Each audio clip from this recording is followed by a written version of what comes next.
Hold it till. There we go. And now we're on mute. I'll mess up next time. Your Say something, Nico. Check. I drink it up. All the things are working. Gosh, German here. How long is the? What's the difference Slovakia. between the video? Do you really think you have a chance against us, Nice. Mr. Cowboy? Hell, I can get you towed by 3 o'clock this afternoon with nail polish. We have 4-1 geopolitical. I like those odds. Just a video It's photo. the Smoking Hot Nerds And we're podcast. in 5, 4, 3, 2, 1, and we're live. Smoking Hot Hey, Nerds everybody. Podcast. Hi, everybody. Welcome to the Smoking Hot Nerds podcast, episode 37.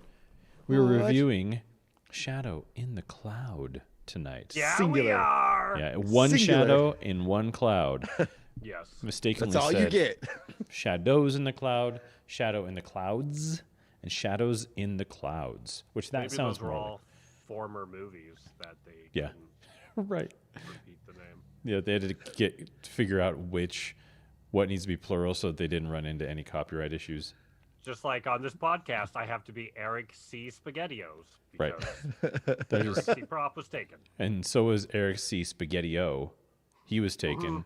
So you got to be Yeah. more than one Spaghetti-O. I know. Even my next favorite, I had to change. Yeah, it's rough. But thank goodness Spaghetti-O's plural was not taken. That just makes this all work. Is that with the TM? Just the tiny little TM in there too? Yeah. Of course, I had to. Naturally. It always makes me think of the Tim and Eric character, Spaghetti. That horrible character that jumps out and surprises people. It's a spaghetti. So good. I love the arc where Steven Spielberg makes a movie of it, and he gets so committed to the character that he like tattoos all the crap and like permanently removes most of his hair. And, Yeah. Yeah. and, like gets the like whatever cold sores or whatever like tattooed on his face. And then like the production's going terribly in a later thing, and Eric meets up with him and he's like, "Hey man," and Tim's just like regretting all of his decisions. That was a good show. The episodes with Galifianakis were pretty good. Yeah, you're a Galifianakis fan. Yeah. Yeah, there's some good episodes. The one where they're drinking vodka, drinking martinis, are all playing like ladies of leisure, and they're drinking. Where he has the pigtails. Yeah. Oh, it's just it's insanity, but it's so funny stuff. Speaking of insanity, a shadow in the cloud, huh? How about that? I think I mentioned on our little blurb that it was one of the first, but I think it was actually like the first new release of 2021. It was Baby New Year.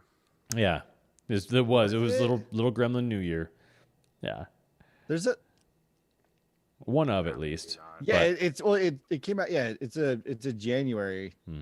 Slated January. So people argue whether there's some HBO Max stuff or some Prime or some Netflix originals that Yeah. were the first one. So starring Chloe Grace Moretz of when she kind of roll on the scene. Kick-Ass, was that kind of her thing? Well, yeah, I she need to watch kind of Yeah. was in that like same fine. weird line of stuff of like and now her name is completely gone from my brain. Gal Gadot. She was oh my god, Dakota Fanning? Chica? Dakota Fanning, right? That Dakota Fanning came in and she was like the daughter of Tom Cruise in War of the Worlds, and everyone's like, oh, and then she did some other little stuff, and then she did Hound Dog, and everyone was like, good God, stop. Yeah. And then she kind of circled back, took a break, and then she's in Once Did Upon she a Time play in Hollywood. Elvis in Hound Dog? No, so Tell me she played Elvis. full She was great disclaimer, in that. no one should ever watch Hound Dog. No? It is not Don't tempt me. no, it is not Yeah. appropriate. Don't It tell is- us that, because then we're going to review it next week. That's how this no, Like I'm works. gonna if be we sick. stream it, No, then we'll end up on a It's list. Is super. that Yeah, what you're it's saying? real inappropriate. Just look up a synopsis. It's not appropriate. All right, we're I doing mean, it when next you week. say Hound Perfect. Dog and say it's inappropriate, Yeah, it's not an great. awesome conclusion. So she went on this young actress super route, and, Yeah. and Chloe Grace Moretz did the same thing. She was She- in Kick-Ass. She was in a great movie called, I think it was like Let Me In, where she's like a child vampire kind of thing, that's a super great movie. But yeah, she had this tiny little like, oh, it's that girl, as you know, in these parts, and this is one of her first big.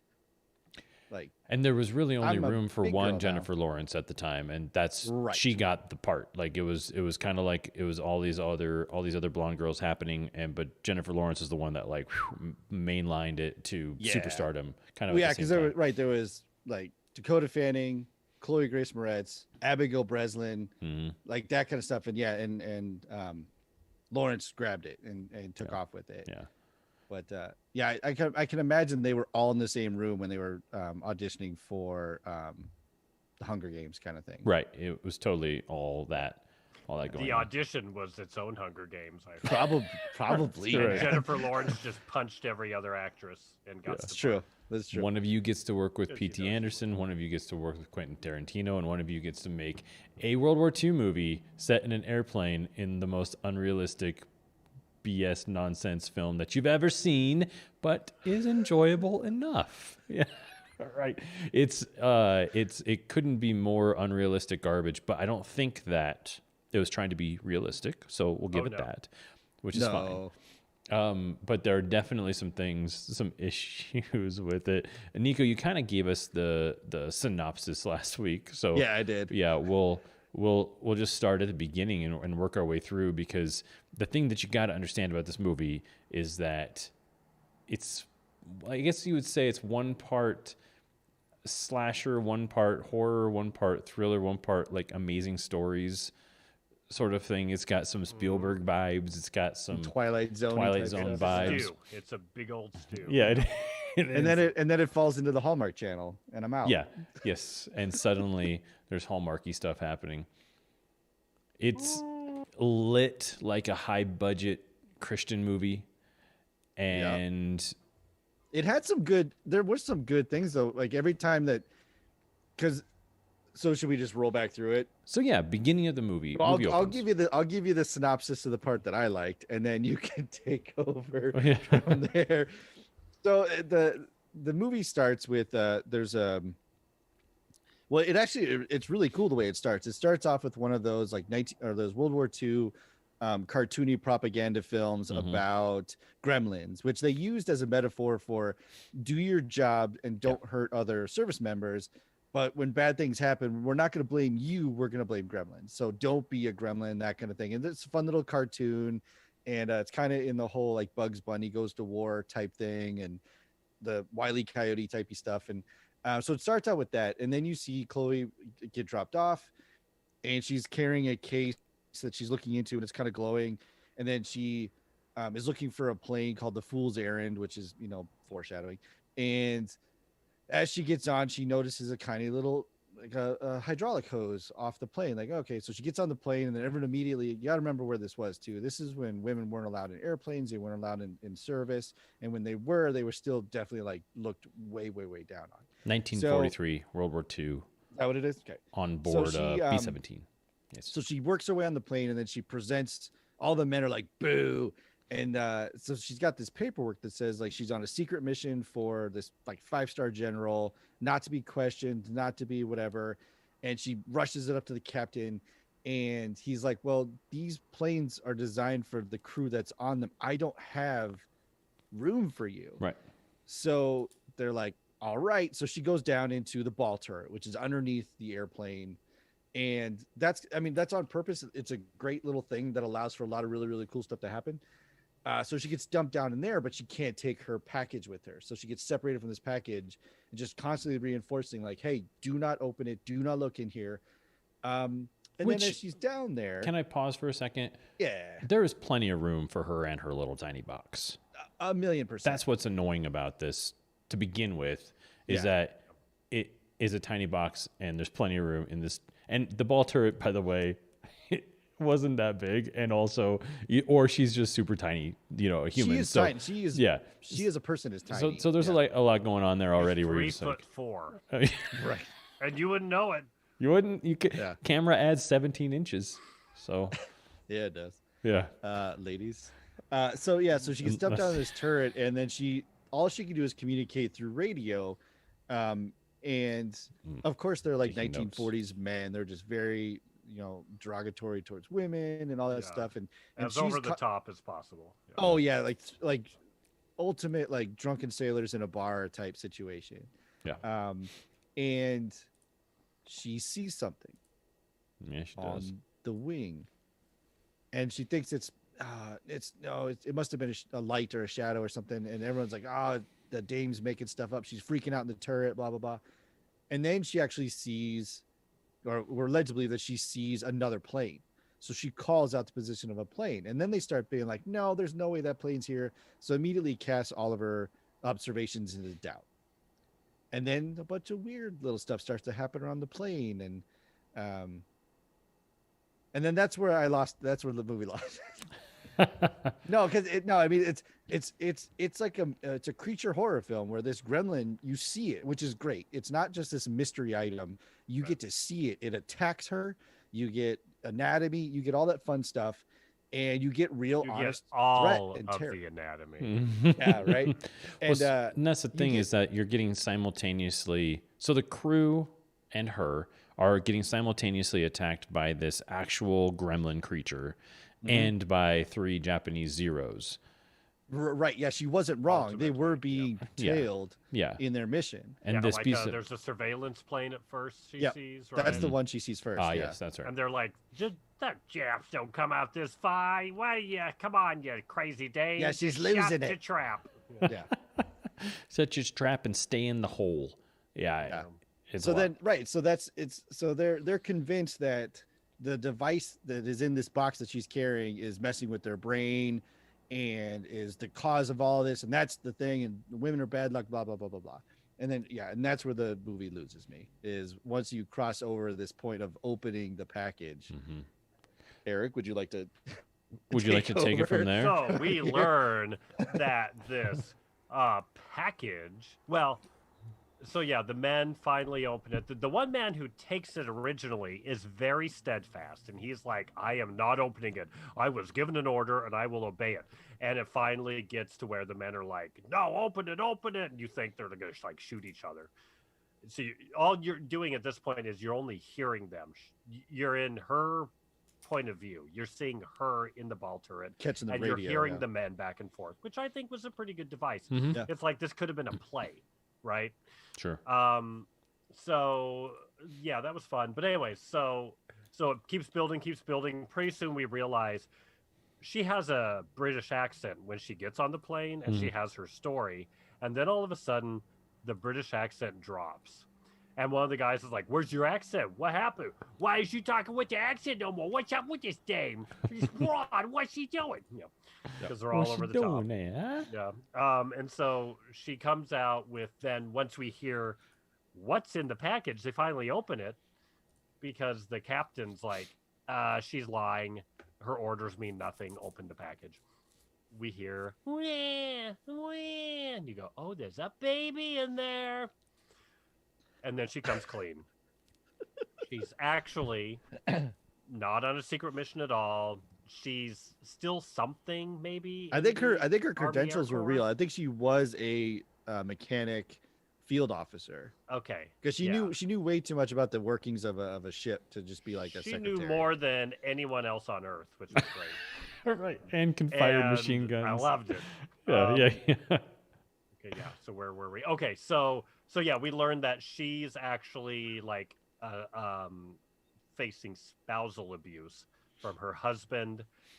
The child she has is not his. And does she say he knows it? I assume he knows it. So he's beating her up. She fears for her life and for her baby's life. And so in desperation, she fakes up orders and gets on this B-17 right before it's about to take off. And just so happens, it's the guy that she hands the baby to at the beginning is the father. So Who left her when he found out that she was pregnant and had a No. husband. had a husband, but he knew nothing about the baby. No baby. Oh, is that right? Yeah. I missed that. I was Because he had to, at the end of the day, not be a piece of crap, just a dumb man toddler. right. So, yeah, we learned the big surprise. Oh my goodness, she's just this lady. But as she's talking, she's finally won these guys over. Because from that point, they're all just like, this chick's full of it. Well, and then she sees that surveillance plane. She turns on the gun. Mm-hmm. Yeah. Okay, so let me just phrase that this movie is very divisive, I think, and a lot of men will go, "What the hell's up with this movie?" Because it takes the notion of a Mary Sue character, and it turns that Mary Sue into a Mega Sue, and it's like she's up to 11. Deal with it. Yeah. And so that's what this movie is, Mega Sue, the movie. Right. And It's like think of like all of Charlize Theron's characters, like Birds of Prey, like badass ladies, like that's what it gets turned up to for her. Like suddenly she's capable of doing all the things that these World War II guys do, and they get flipped, where the World War II guys now are kind of standing in the sidelines watching her be the badass. So yes. Continue. So that does the gremlin attack and she almost falls out of the ball turret? Does that happen first, or is that after this? She's just a plane? Yeah, right. So when she sees the spy plane and calls it in, and they're like blah blah blah blah blah, switch to channel 6 or whatever. They cut off her radio. Yeah, they're like, you're going nuts. Stop talking. As soon as that happens, right, it physically attacks her and rips the door open. So she's like hanging out the back of the thing. She's fighting it. She gets scratched. She shuts the door. She has a revolver that when she got on the plane, she had a sling on, like she was injured, but it's so she could hide this revolver to get on the plane. So she pulls out the revolver and shoots through the back of the ball turret. And then that alerts them of like, whoa. And that starts all their questioning. Right. Yeah. And they're then, like, who fired that gun? She's like, I don't know what you're talking about. yeah. And then during the scuffle and all that stuff, then it attacks her again because it starts taking out the engines on the plane, and it takes one out, and she turns the turret over, and then it just charges at her and tries to get into the turret from the front, like bends the guns and has the weird proboscis tail that like comes in, and then it does. I never figured out what the hell it was doing when it opened its mouth and had like that gland. I thought it was maybe like signaling more. I thought maybe that's what it was doing, but because it didn't attach the glass and start biting through the glass or anything. It just showed this like weird tongue. Like, okay, so I didn't know if it was like again, I don't know if it was signaling its buddies or what it was. I'm here. Yeah, like, what's ready to schmooze. But yeah, that was super weird. And then so she. Hey, Mega there's Sue. so many improbabilities in this, like this movie of like. Yeah. Just ignore physics, right? Like just throw physics out the window, throw momentum, all that stuff. Just toss it because it doesn't matter. Well, yeah, let's pause there for a second because I want to just since we're talking about it, I'm just going to put that in there right now. Yeah. So I looked it up because I was curious. Remember when we talked about the Mandalorian and the episodes where he's with not Josh Duhamel, not the same guy. The guy who Timothy Oliphant. So when they're on the speeders and Timothy Oliphant's hair is not moving. So cruising speed for a B-17, just cruising, is about 150 miles an hour. Top speed was roughly 300 miles an hour. Yeah. And your cruising altitude is roughly 20,000, but it can get to about 30 to 35 when it was like really up there dropping bombs. So there's this whole entire sequence 2 times where she not only does she get out and climb across the bottom of the plane to get her baby's like package, Mission Impossible she does the same thing to get back to the ball turret and get into the plane at 150. We'll just call it 150 miles an hour just for fun. And her hair's kind of fluttering just a little bit. There's at least a strong fan. Yeah, there's definitely a little bit of a fan. Her hair is definitely moving. At least. At that speed, nobody can hold on to anything. They would have been sucked out and killed. Not to mention that at 20,000 feet, you're likely to freeze to death at some point in time because all she's wearing is a breathing. Yeah. There's a whole lot of. There's a lot of things going on. So, but put all that aside. Put real life aside because gremlins don't exist. So we'll, that's fine. So, anyways, proceed. Okay. Well, so. Yeah, that stuff happens later. The first big thing is like when she sees that plane and she's got eyes on it and she's like, permission to fire, and the captain's like, what the hell, what are you talking about? She's like, I was just being polite. Yeah. And she leads the target and does everything and hits it and lands it. And that's when the men start respecting her. They turn from wanting to, I'm gonna bang this broad, to like, oh whoa, she shot that thing. That was awesome. She's awesome. And so yeah, right there. And before that, there's leading up, you're just like, she knows everything about B-17s and has apparently flown like 60 missions, combat missions with them. Ultimately, when you get to the end, you're like, she Denzel Washington's this mother. Yeah. She does everything, and it's glorious. Yeah, so she fights the gremlin, gets her finger twisted. It's like 10 inches long and curved, and she breaks it back into place. Yeah. Crawls out. Yeah, so the guy, the dad that we learn ultimately, he's in the top turret. And you hear over the radio while you see just her. He gets attacked. And they're like, oh, man, it's in the top turret. Oh, he's down. Officer down. And they're like, oh, and she's freaking out. Like, oh, my God, the father of my child is dead. She's great, by the way, I will say. Oh, yeah. The actress for sure. This she kills it. out of the park. But yeah, she's freaking out. Like, oh, he's dead. Where's the baby? And pretty soon you see out of one of the holes the bag, this leather British looking bag, beautiful leather with a big strap, and it gets hooked around. It's hooked on something, and that's the only thing keeping it. And this gremlin is just fascinated with this thing, and it like knows, it's like the gremlin has this omniscient power of like, you can smell like this thing, and I'm gonna mess with you. And she goes, you don't know how far I will go. Boom! Knocks the back off, crawls out of the plane, and spiders her way underneath the plane, grabs a pipe from somewhere, and like just as the strap is coming loose, she hooks it, grabs it, gets it. And at this point, the Zeros are in and shooting at the plane. So this is happening, and you're getting strafing runs. Yeah, 'cause she's using the bullet holes to climb underneath on the bottom side of the bomber. Was that what it was? Yeah. Yeah, it was the bullet holes. Using those little grips, like if you're training to be a climber. Yeah. Yep. And yeah, she's climbing back and forth all over the place. She's fine. She has a broken finger. She's tired, exhausted. She's getting shot at, but she's Rambo. She is Lady Rambo. Yeah. And you go, all right, let's do it. Yeah, what the heck? She ends up back in the plane. Oh, she falls. Well, let's not forget the big. Yeah, the ball turret. How she falls. The ball turret gets shot out at one point, so it gets blown away right after she crawled out. So she would have been murdered if she hadn't left the ball turret. So now there's just a big gaping hole in the bottom of the plane. Yeah, she crawls back, is about to get there, gets the baby up, falls, like is holding on by the finger strap, the bandage, with her broken finger.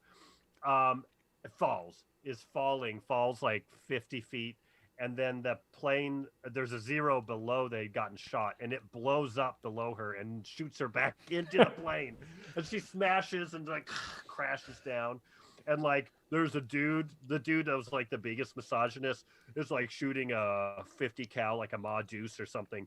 And he's like, oh my God, the lady of my dreams. What are you doing here? I'm in love with you. You're the best woman ever. And the just lit up immediately. Falls dead. The gremlin's up in the plane at this point while they're still trying to take down, I think, one last Zero. Yeah. It's pandemonium. And at this point, she's just like, I am Ripley plus Sarah Connor. Yeah, there you go. Plus every, very Ripley-esque. Plus Underworld, Kate Beckinsale. I'm all of them. It's like how Rey became every Jedi. She became every awesome girl, strong superwoman in an action horror movie. And yeah, she shoots at this gremlin. she gets it out of the plane a couple times. You realize it can fly. Yeah. So you go, because it's like a bat monkey is Yep. how I would describe it. Oh, yeah. So anyways, and at this point too, whoever hasn't been killed, the men, she's all of a sudden, she has become mommy to all of the men. The guys are completely like just sniveling like dumb. What do we do? They're like toddlers in high chairs, right? And she's just like, let me wipe your little nub. Okay, just sit down, stupid. I'm gonna go take care of things. The plane is like 2 engines are out. It's about to crash. They're over an island. And she's like, we gotta find a soft place to land. She gets up trying to talk to the pilot, and the pilot's like, what? He gets blown away. He dies. The co-pilot, this New Zealand Samoan guy, is there and freaking out. And so she's like, okay, Ace, let's land this baby. They turn it upside down first. Yes, they Denzel Washington passenger this thing. Did Scorsese play when that happened? I can't remember, but you would, Well, yeah, he's like, it's stuck in a dive. Yeah. Like, we're gonna roll it 180 because then a dive becomes a climb. Yeah. Like, well, all right. Kinda no, but okay. Yeah. But Kind of how then, lift like, works, but whatever. kicking like a Mary Sue type character into Mega Sue, she knows exactly what to do, and is like I'm sure no one ever did this with the B-17 ever. And she's like, pull these cranks, push that, do this, and the co-captain's like, oh, okay, Right. and they land pretty well. Yeah. She's worried though. Okay, we learn the dad isn't dead. She got him to hold on to the baby that's still in the leather bag. Yep. And she like has this vision when they crash, like it was very, they're smashing around. And Do she has that a again. vision I like that cool. he's dead, and something fell on the bag, and there's blood pooling Coming out of and it, she's like, the baby's dead. And then she hears him or the baby, and it's like, oh, they're fine. Everyone's good. It's the 3 of them, the co-pilot, the dad, the baby, her, and then this other random dude. That's It's tail gunner, yeah. Yeah, tail gunner. She's like, she looks back, she sees oxygen tank and fire coming towards it, goes, we gotta get out of here! Drags them all out. It blows up on the beach. Does anyone want to take over from here? Because I'll keep going. No, please. Continue. So, they get out, and it's like, oh, we made it. Oh, they sit down, and the dad, who has like learned, oh my gosh, I have this kid, this woman that I was actually really into, but I learned she was married, so I sent her away. He goes up to her and he's just like, I'm sorry I left you. And he starts getting down on his knee, and she's like, Trevor, don't. Trevor? I don't know what his name was. Trevor, don't do it. And he gets down, but he's still got the bag. And then the gremlin comes out of nowhere, grabs the bag, and she's like, you son of a bitch. And just starts, like her one shoulder, the sleeve's been torn, and she's just like, and just starts charging. And this thing's like, still wants the baby. And it's a little injured. He's a little injured at that point. Yeah, she shot too. it. That's She's chopped his tail off right before they part of his crash. tail. Yeah, and he's angry, and they have like roadhouse, lakeside brawl, and they're just going at it. She's beating the shit out of it, and it comes back with some slashes, and she knows like martial arts and Krav shit. Maga. Yeah, she knows things that haven't been invented yet because who cares? Yeah. And she literally blocks its punches, a gremlin, and grabs its arm and and breaks its arm, and it goes, ah!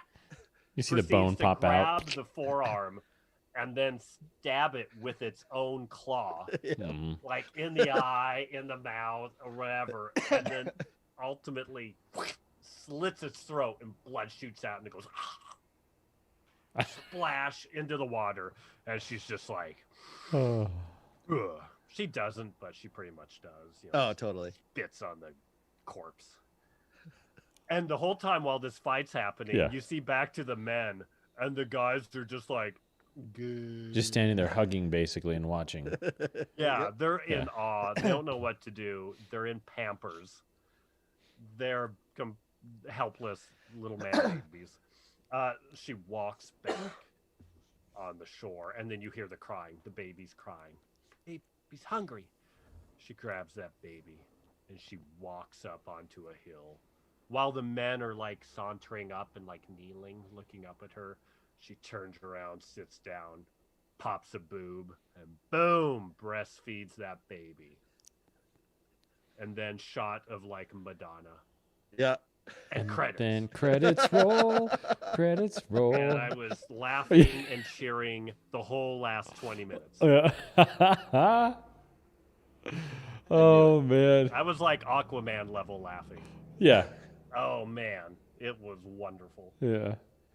Except not taking itself as seriously as Aquaman. I think that, it had a little tongue in cheek going on for some of it. For sure. I think that director would go, hell yeah, that's what I was doing. Mm-hmm. Yeah. Yeah. So I have some thoughts. Really? Well, first of all, it Can't should be imagine. said. So interesting. So this movie was written initially.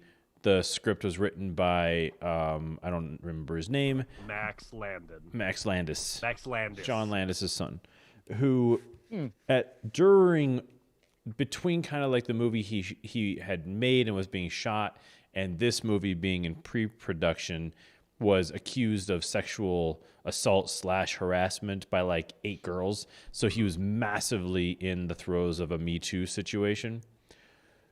So instead of just throwing the script out, they decided to have the director, who's a woman, rewrite it. But because of WGA rules and because they kept such a certain amount of the script, he still gets credit for it. So didn't really work out that well. I thought they shipped it to. I thought I saw in the credits too that it was part of like the New Zealand Film Commission. That's one of the ways that they were kind of getting around some of this stuff, is that they got it lumped down into like the New Zealand Art Commission or something like that. I don't know. There's I'm not some, sure. Yeah. Yeah, I did. there's see some that in finagling the that can credits. happen when you do something like that. Yeah. Well, but you can't get around WGA in terms of like he still gets credit, and so. But apparently, according to him, 90 to 95% of it, he says, was his words. So we'll take all that with a grain of salt. But this movie, yeah, go ahead. Well, so here's the thing: is it him writing this movie to get out of the Me Too doghouse? Right. Or did he write a movie that was very different, and this director came in and said, you've been Me Too'd, I'm going to take your original story, and I'm going to create a mega sue with it, and your name's going to be on it. Screw you. Right. I don't know which one it was, but either one is entertaining. I like to think it's the second one. Yeah, definitely. So there are some things. Okay, let's just preface this. Sure, fun, ruckus, good time. Like that's all. If you just go in there without any thoughts and just enjoy it, it can be very, very enjoyable. But the problem is, like I like when I was in high school, college, like most of my 20s, it's like a huge World War II buff. So, I read like all of the World War II books out there. All of Every them. single Yeah. World War II book. No, 10 trillion of them. like, yeah, all the Stephen Ambrose books. I read like all of those, like the guy who wrote Band of Brothers and things like that. So I was like super obsessed with it. And then there's another one. Who's the other guy who wrote the really, really big book? I've seen Memphis Bill like 17 times. Yeah, Red Tails. Don't get out of here. Yeah. I saw 5 minutes of Red Tails. Yeah. I don't know if there's any amount of weed that can make that movie watchable.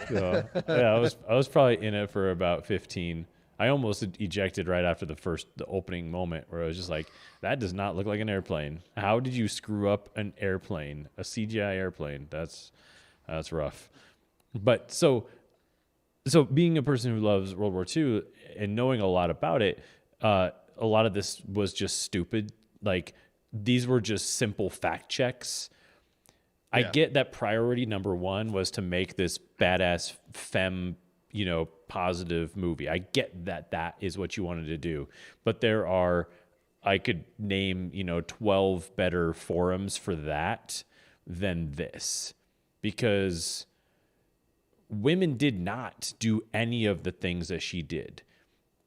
I think there were British and Australian, maybe American women who flew new planes to their destinations, but there were no combat pilots in World War II. They were in the auxiliary, but it was more of a ceremonial type thing, kind of like Army nurses and stuff like that. And there were 0 women giving orders during World War II. So there was no Yeah. there were not any, especially on that thing. Another thing that annoyed me was, I think at one point in time, one of the characters says something like, there's no women in the Air Corps or something like that, but he uses the phrase Air Corps. Very confusing to people. Again, this is just a fact check, man. The Army Air Corps was technically what it was, but those were just supply planes. It was the Army Air Force or Air Forces. That's what it was called, and that's what they called it. Was it called Air Force? Mm-hmm. I Yeah. thought it was the Army Air Corps. No, the Air until Corps. after, and then they made the Air Force. So There's the logistics side. think about it as okay, I joined the Army. And You joined the Army? Yeah. Yeah, I'll ship out tomorrow. Think about, I joined the Army, and your options are the infantry, the tank corps, the air corps. These are your options. But then Air Balloon Boys. Yeah. My favorite. Zeppelin boys. But underneath that is the Army Air Force, and that's what it was called. It was the Air Forces or Air Force, and the Air Corps was kind of just more like the ceremonial. It was like I said, like transport type planes. The Air Force was operational. It was not yet its own branch called the Air Force, but it was the Army Air Force. It was AAF.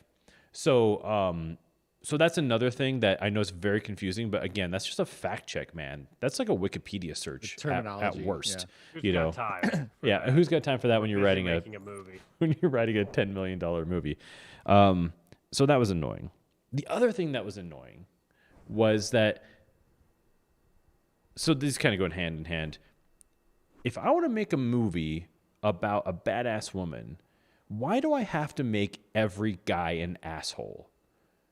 The only way you're going to make girls look good in a movie is to make everybody a misogynistic a-hole. Like, that doesn't make any sense to me. But that just seems to be like the trend, and that's what this movie did. Not to mention that it does this massive disservice, and it's sort of like, it's just not nice to like World War II vets to begin with. These guys were like they're mostly all dead. So yeah, we can right. Call them pansies. At this B-17 point, right? pilots and crew were probably some of the most highly trained people and highly disciplined, and a lot of them were officers. So there's no point in time in which a crew on a B-17 would have any issue flying, landing, shooting, doing any of the things that these guys had problems doing. Mm-hmm. And so that whole thing was just like, again, so you need to make her look good by basically bashing World War II, officers. And, that was the whole thing where I was just like, you've jumped the shark on this one, man. This was just too much. Just too much. But again, take all of that and push it away and go, I'm just going to watch this ruckus good time. Fine. You can do that. But again, these are just a lot of little fact checks. It's really hard to do, though. That's hard to do because they were trying to use specificity to give her credo. As a vehicle. Yes. Right. So it's like you can't one of my first major blips was their mission wasn't even like a combat mission. It was a transport. They were transporting items to New Zealand or something like that. Which was not what a B-17 was used for. Which is why they right, exactly. There's that. But then they had this secondary co-pilot thing. But the minute nobody just jumps onto a plane and then rushes some orders up, and then the tower's like, yeah, you're good, take off. Like, no, that captain shuts everything down because like the threat of saboteur was so real that there's no way he's like, I'll just take off and we'll sort this out in the air. Like, nope, that's not how that happens. We'll figure it out at 20,000 feet. Yeah, he cuts the engine, gets everyone off the plane. The package definitely doesn't get back on. Like, there's a bunch of that logistical type stuff Might be a bomb. that doesn't even happen at all. Yeah. Not there. I mean, there's no logical like, well, we'll figure it out. Like, nope, the captain would have been like, "We're done here." Some bad weather was coming, so they had to take off. Just gotta go. Right. Oh well, that's a great other point. Cruising altitude for a plane like that, it was like, I mean, like what, like negative 10 degrees or something like that. So it's cold as ice. So she's not even in flight gear. And then also the noise in a plane like that is there's no deafening. sound You can't dampening, talk to each other. Like, so there's all these moments where they're like, "Hey, baby," and you just like, that's not how this works. You can't hear each other. Guys came back from missions completely deaf because their headphones fell off or whatever happened, deaf and also nearly frostbitten because they had to wear this crazy winter gear and gloves. Well, so there's it's just open ports in the plane. Yeah, Like, so the don't- machine guns were out of open holes. yeah, exactly. And yeah, Give me you can, some. like I said, I mentioned Memphis Belle earlier, but it's a really good movie, but it's also very, very close to accurate. Like these guys had these monster, like lambskin wool gloves, like 5 layers. Everyone had hats on, like 5 coats. Yeah. All And that- she's these just out guys were, there like- with her like shoulder bra Wearing her hanging out sibs, and just yeah, like like- doing her thing, climbing across an airplane with her bare knuckles. As Like, soon, get as, out soon of as here. that happened, that like I don't mind over the Is top that action. when this movie Is became that- too much? That one what- went yeah. off the rails, Nico. But no, I mean much earlier than that. But like there's certain points where I was like, all right, like Yeah. just it. I felt bad because, like I said, they tried to use specificity to give it an authentic feel. Yeah. And then they do something like that, and you're like, you can't do both. Like you cannot have both. Oh, can't you? No, and then like she's out there. It's not like Yeah. they're at like 10 feet off the ground going 40 miles an hour, and she's bouldering on the underside of a plane that had all these bullet holes, and she's like, "Yep, I'm just gonna do this. What's the next thing? I'm just gonna turn around, just go right back again. No big deal." There's so much that whole scene was like, while cool to look at, was like, because after I watched it, I was like, all right, let me be devil's advocate here. Make that Tom Cruise, Right. right? Oh, totally. Like flip it. And even if it was Tom Cruise, I'd have been like, come on, Tommy.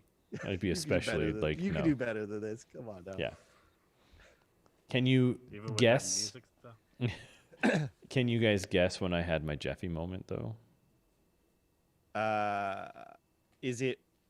Was it with the gremlin first? Yeah, was it off? with the gremlin? Mm-hmm. Is it when she steps on his tail as it's trying to come into the ball turret? No, it was at the end when she was beating it up and she was about to kill it.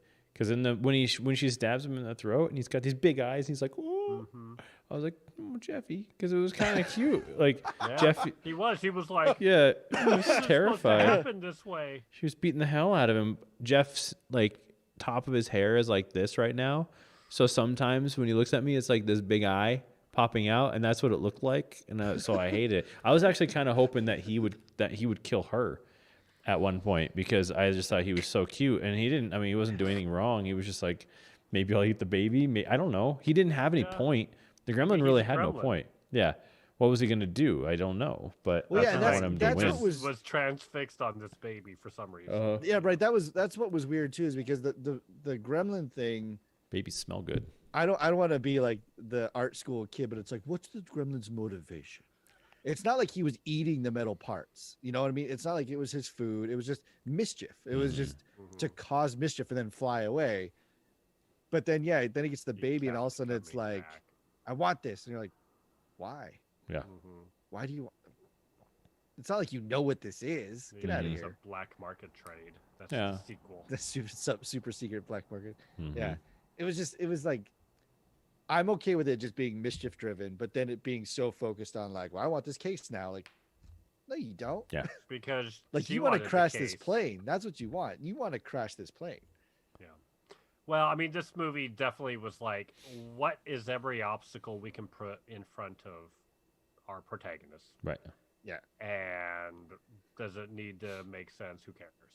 Yeah. Let's That's true. just throw everything at her, and she'll do all of it. Yeah. Now, this made me. I never knew I wanted this genre, but I want. So now I want at least a trilogy Yeah. of a soccer mom who like takes Yeah. down foreign governments secretly. Mhm. And she has like a double baby Bjorn where she's nursing both of her babies, and she's got machine guns, and she's Yeah. shooting enemy combatants, and she's on the phone, 2 calls, one teaching her son, helping him with his math. Uh-huh. The son's back in Kansas or whatever, and then helping the dad to warm up SpaghettiOs. No, And she's forth. on hold to customer service for something. Yeah, right. Because they didn't authorize her coupons. Right. That's also in it. She's cycling back and forth through these 3 calls. Oh man, Breastfeeding, shooting, murdering left and right. I love it. Love it. What kind of car does she have? Is it a minivan or does she have like a Tesla? Minivan? It's like a minivan, but a James Bond version of a minivan. It'd have to be stepped up. It'd have to be like a Suburban or something, like a big like Tahoe or something. Some of the little off-road capabilities. No, it must be Toyota a Sienna. minivan. Oh, it has must to be the look Mini? like a minivan. Okay, Louis. okay. Yeah. It can be souped up to high heaven. It can be off-road 4x4, whatever. It's And I got, think like, a that mini her world chain too. gun that pops out the back. She's at soccer practice when this all goes down. So her kids are out playing soccer, but all the kids are girls and all the referees are girls, and the dads are just sitting on the sidelines with dumb looks on their faces watching. Yeah. So in the Super Ridley trilogy, then what's your third movie? Was it going to be because it's got if you got one modern day with the Was grocery one like- getter? Are you going like all branches? So you're doing like Army and then like is there like a Steven Seagal Navy Under Siege SEAls? 2 Like an on a- 80s on Navy a SEALs submarine or type a thing? battleship? Well, that's okay. So this That'd is be just a trilogy that launches, and then there becomes a expanded universe. Or whatever. Uh-huh. And so then, yeah, we have moms from all over the place. How great would that be? We'd do a submarine one, a Cold War Hunt for Red October version. So she gets on the submarine, faking to be that she's a submarine captain, which there aren't any, and then, but she's got a package, and the package is maybe a baby, maybe it's a dog, and somehow she gets in on there, and all the guys are trying to Literal sleep with her. kittens. Yeah, it's just her kittens. But then towards the end of the movie, she's the only person on the boat who knows how to shoot a torpedo. So she saves the day.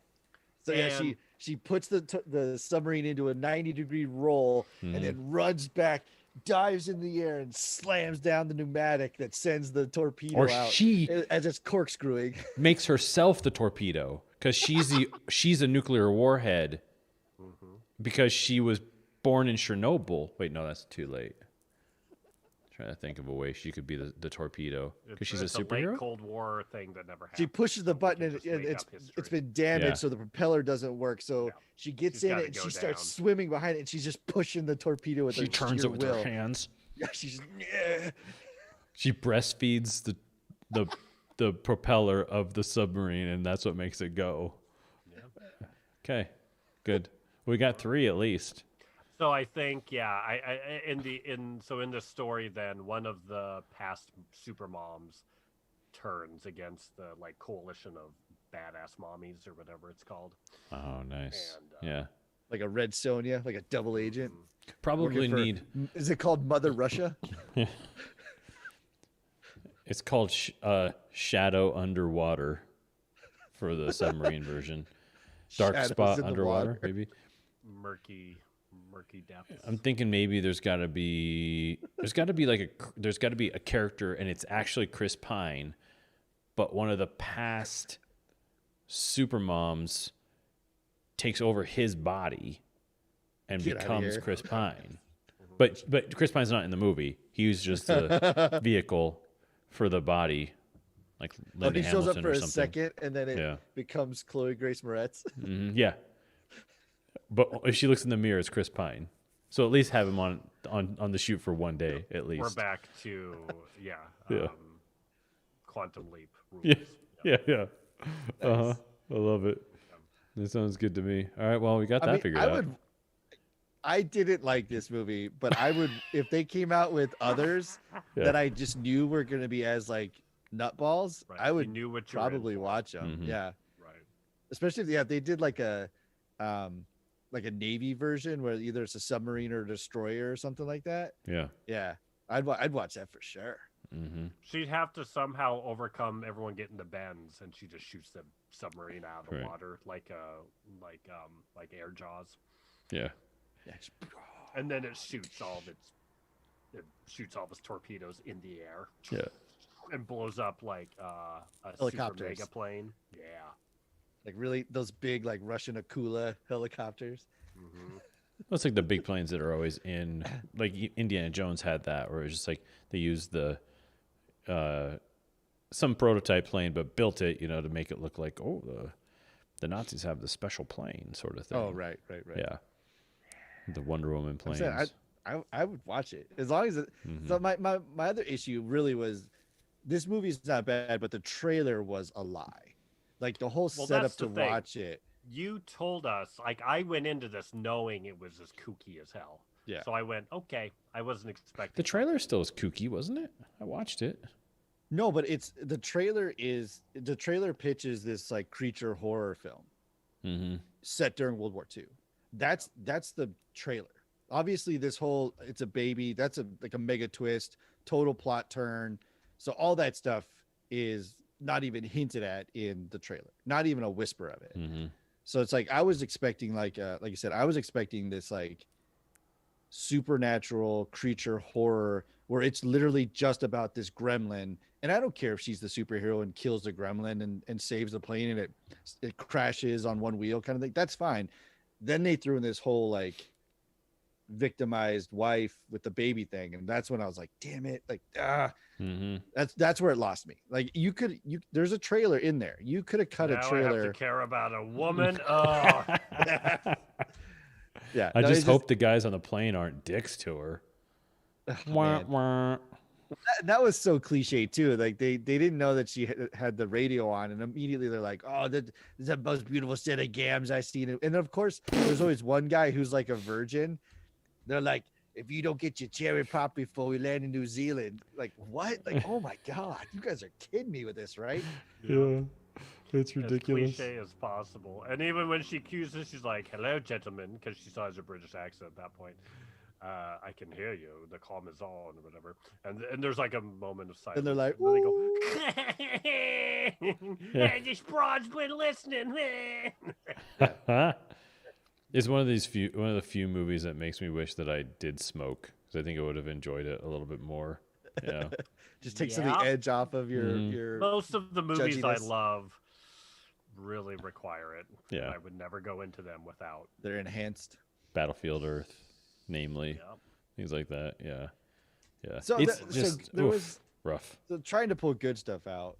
I liked putting her in the ball turret, and then you're getting the dialogue in her ear from the radio, but then she's having these really cool, again, like theater-esque flashes with this like yellow or this like orange and green lighting, where you can tell that that's her mental picture of what she's hearing.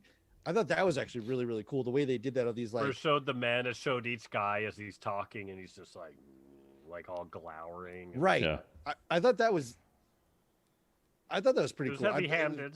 It's fine. Oh, for sure. Yeah. But the whole movie was, so it's okay, I guess. Yeah. If any way to present that type of stuff, I thought that was like a cool, unique little way of handling that. And then they just ran that metaphor the whole time, and I was like, I'm not mad at that. That was actually pretty cool.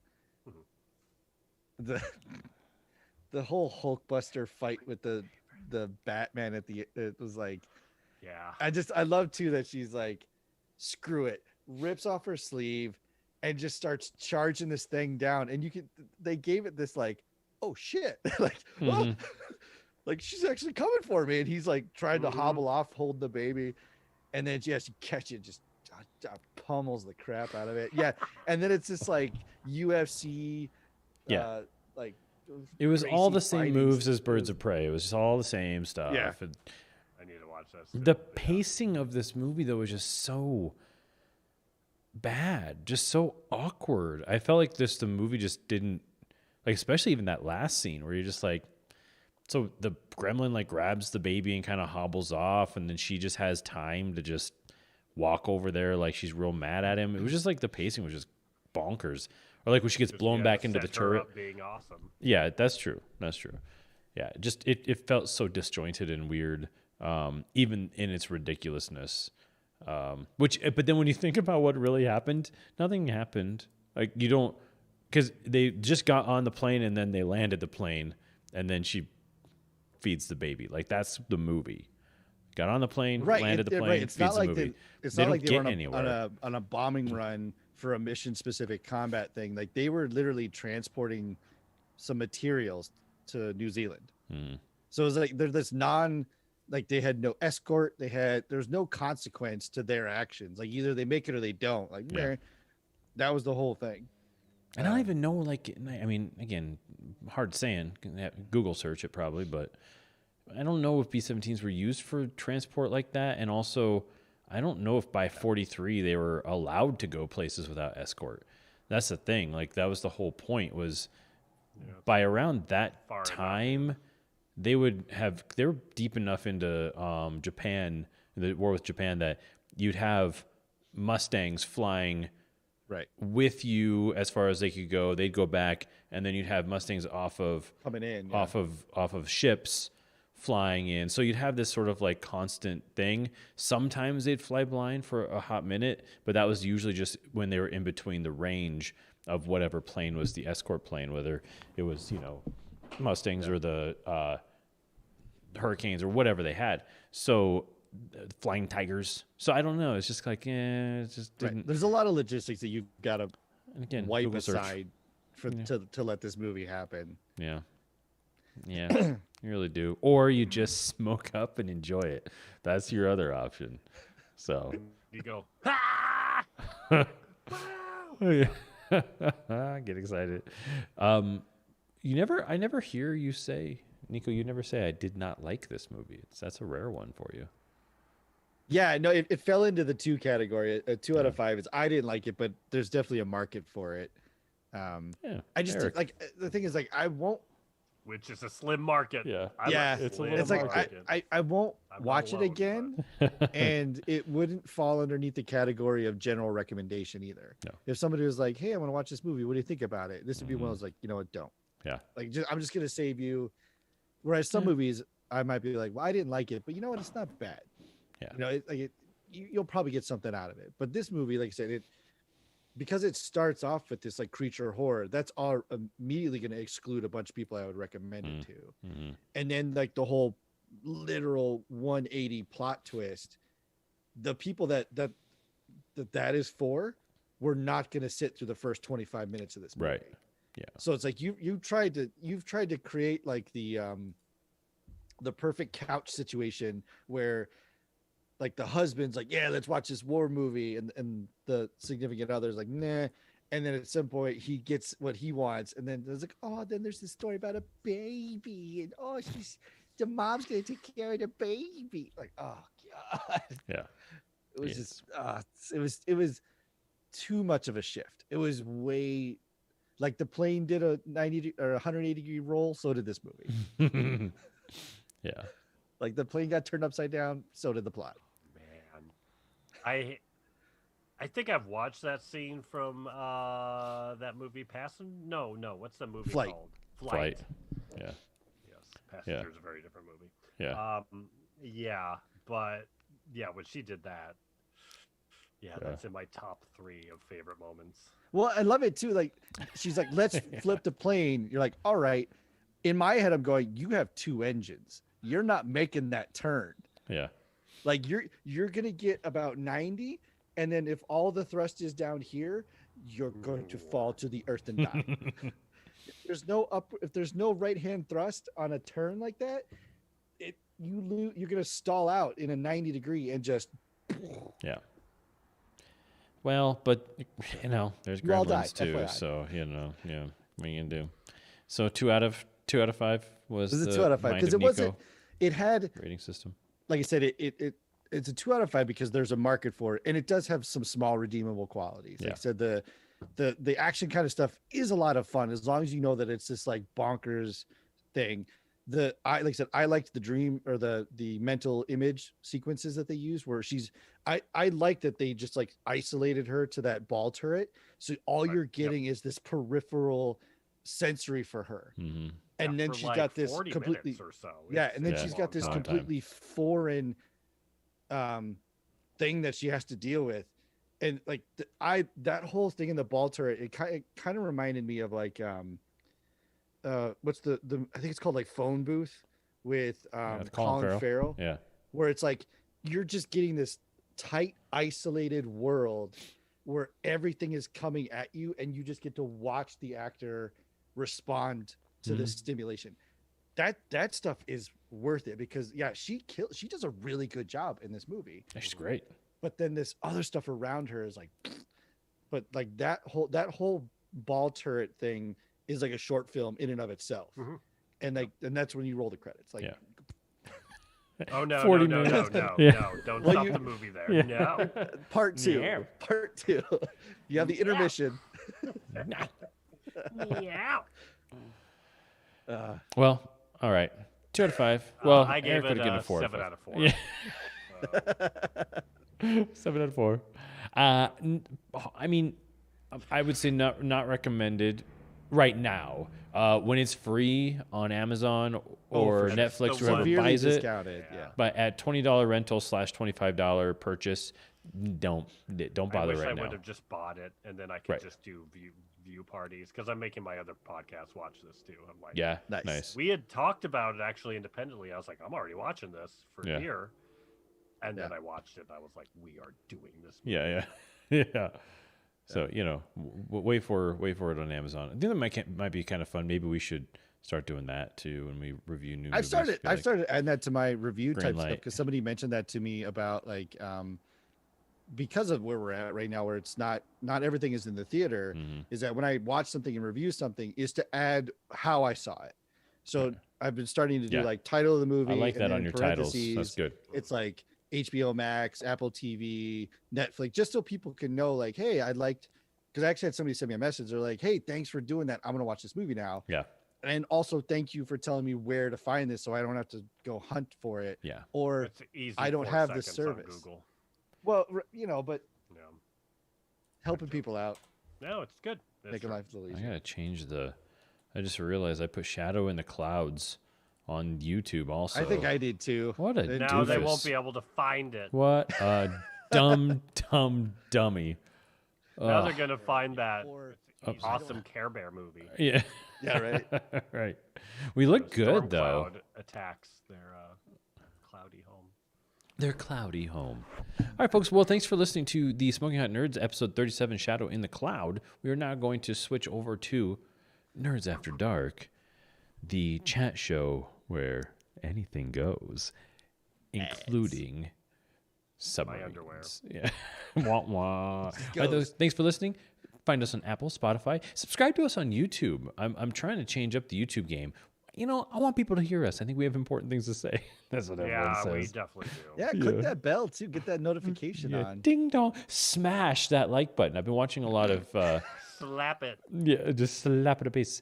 A lot of investment, crypto YouTube videos and things like that. And all these guys. Okay, actually, let's switch over. Smash that like button. Let's switch over to Nerds After Dark, and I'll do the continue my official thought. And boom, there it Thanks, is. everybody. Brought to you by Zima. So these guys all have like a couple things in common. Number one is they have really high voices. So I'll like find a new They're one. It's real like excited, yeah. it's like ooh, new news in crypto. So I'll click on it and be like, hey guys, it's Jack from CryptoNews.com. Let's talk about Bitcoin. I'm like, jeez, why do you have that happen? Why did that happen? And then the other thing is they always say, if you like this video, then consider subscribing and smash that like button. It's always smash the like button. What is that all about? It's How did that happen? it's that new like social engineering. Are you Right, supposed to it's- smash it? No, it's Every it's time I a hit a button on anything, it's onomatopoeia. It's a word that is spelled and written as it sounds. I know So what it that is. causes your brain to be like, I gotta smash. do that. Like it causes you to visualize the action as you. So it's better than me saying like the and like subscribe or Click, like yeah. this video. It really helps the channel. Blah blah blah. That's way worse than saying you smash it, fucking smash it. well, I would say like and diarrhea that subscribe button, and I got a lot of feedback that people said that's an onomatopoeia, and I just pooped my pants. And I go, okay, lesson learned. But did you diarrhea my like button? That's what I really need. Diarrhea all over my like. Yeah. I'm going to start doing that on my channel. If you enjoyed this video, consider subscribing and diarrhea all over my like button. Just Just blow your anus sloppy poo all over it. Yeah, beautiful. Okay, done. And don't forget to wipe your finger. I think I'm going to come up with something. Yeah. And then you sell sanitizers. Yeah, that's a good idea. On that note, welcome to Nerds After Dark, everybody. Welcome to the Smoking Hot Nerds podcast, Nerds After Dark, where we give investment advice, not investment advice. We're sponsored by Zima. Smash our like button and diarrhea. How's this? They're perfect. Nailed it. The algorithm's gonna explode. You've done Yeah. good. Well, we did go up in viewership on YouTube, so something happened. Somebody's watching. Yeah, someone likes the diarrhea. The diarrhea got them. So this is not sponsored by Zima, and this is not investment advice, just so you all know. Zima is not a real company, and we don't know anything about investing. That's not true. But we know how to diarrhea. Oh. Yeah, that we know. That we I'm know. an expert at that. Well, Yeah, what are we sponsored by Chipotle now? I didn't have. It's been since December, but just before Christmas, I had Arby's, Oh yeah. and it did to me what it did to you, Eric. I don't. It still smashed don't quite my wanna like believe button. That it was Arby's that did that to me. Yeah, well, I'm you sure should because it was. right. I But just I am a steel trap, yeah. and you know what? I don't eat a lot of broccoli. Yeah. That was a meal. I had some That's a good broccoli, point. and I went.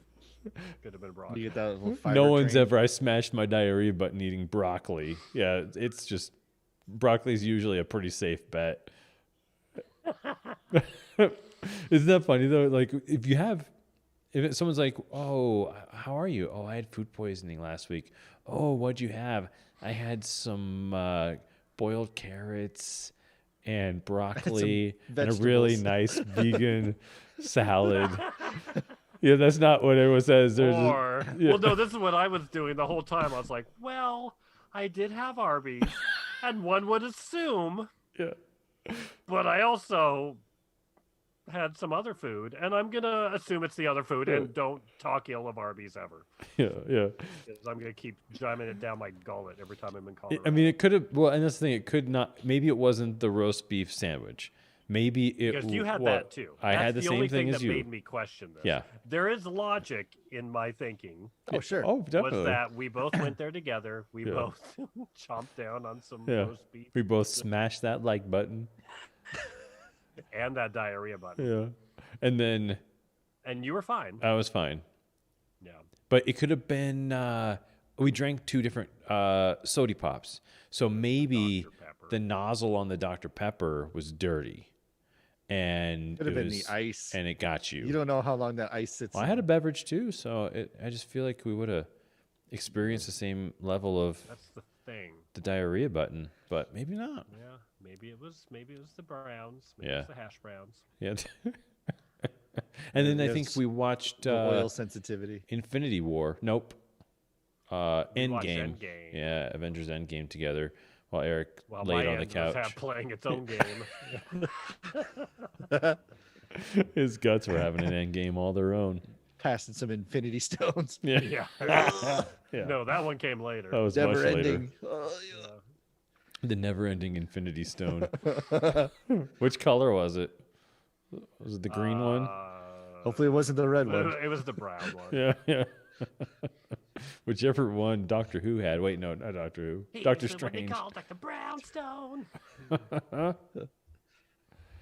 Oh man, that's not a thing that I ever want to do. And I drink a lot of like bubbly water, so I hope that that's not calcifying into kidney stones for me. I don't know. Well, just look up the Yeah, just the look at what's- hazards. I don't think that's. I'll keep looking up facts LaCroix, about B17s LaCroix doesn't rather have than sodium bicarbonate. no, in it does I not. checked. Drink a lot of a Perrier, then you might be in for kidney stone. Yeah, mineral water will get Yeah. you because it's literally in the name. Yeah, kidney stone water. Kidney stone juice. Yeah. Oh. I thought it was going to prevent them. No, it makes them. Yeah. It No, develops Jimmy. them. But I saw, Liquefied peanut butter. You're creating stones with every single can. there's a van driving around that had That's gross. It was selling alkaline water, Oh, yeah. which is so instead of having a sit, it's basic water, but it was like 14 Basic on the water. pH scale. Yeah. Like that's not That's a lot.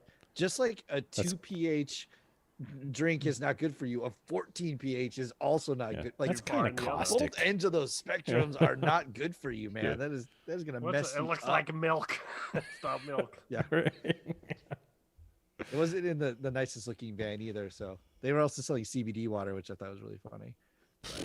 That's hilarious. I got this dude in town that I used to be the boss of him, and then he quit to sell CBD or something on like Facebook He said, Marketplace. "You're not the boss of me." And yeah, you're not the boss of me. But every 3 days, there's like a new Facebook post about whatever new business he just started and is doing. It could be, and it's just a ton of different things. Like one's like, Every week. gaming, and one's this and one's that. And then Shell one day he corpse. posted a picture of him in like full decked out like electrician gear, like the belt and the vest and the screwdrivers and the glasses and all the things. And he was like, here to install your electric blah blah blahs. And someone was just like blasted him in the comments, was like, tell us right now what your like whatever license number you have to be an electrician. That post went down in like a second. It was like, dude, you can't just be an electrician all of a sudden and just be like, I'm just gonna come over and wire your house. I went to Lowe's and got a bunch of electrical tape. I'm an electrician now. Come on. So like, Not a sponsor. what was that show, The Pretender? Is that the show? Oh, where it's like yeah. a super genius that would just learn a new thing. That was and great. do that thing for a week. Yeah, Mhm. he wants to be that guy. Yeah. Or MacGyver when he uses half-filled glasses to open a door that only opened for sound, was it? It's like woo, woo, woo, woo, woo. And that's how it opened up the door. Yeah, So he filled wine glasses up with water, and then he would woo, woo, woo, He woo. did the thing. Yeah, I did the with thing. Wine glasses outside of a door. Yeah. Oh my gosh, I gotta look this one up. Oh, I can't believe My you've never fa- seen that. My favorite one. all-time Watch it. Nah, I favorite watched it. MacGyver episode is the one, I think it's in like season 4 or 5, but he goes back to his alma mater and they're having a physics competition where all of the graduate students in the physics program create a locked door with something behind it, and everyone randomly draws it, and you have to use science and physics to get through the locked door. And as a kid, I was like, this is amazing, because they do stuff with magnets and all this stuff. And then this guy, he comes up with this really ingenious idea, which is actually really smart. But the guy, the head of the top student or whatever, cheats and learns the trick to his puzzle, and he solves it, and the guy's like just distraught. So then he makes a nuclear bomb in the physics lab, and then creates a much more diverse like puzzle box to get into him. And it's Seems just funny because it was just really interesting.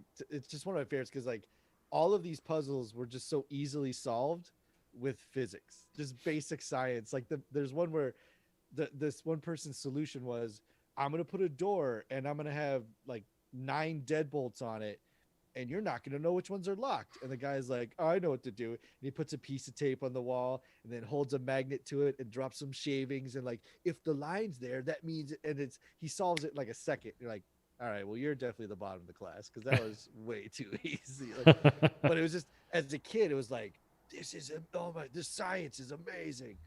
Yeah, that's my favorite MacGyver episode. I'm gonna take you up to this balcony, and you have an apple. How are you gonna get that apple down on the ground?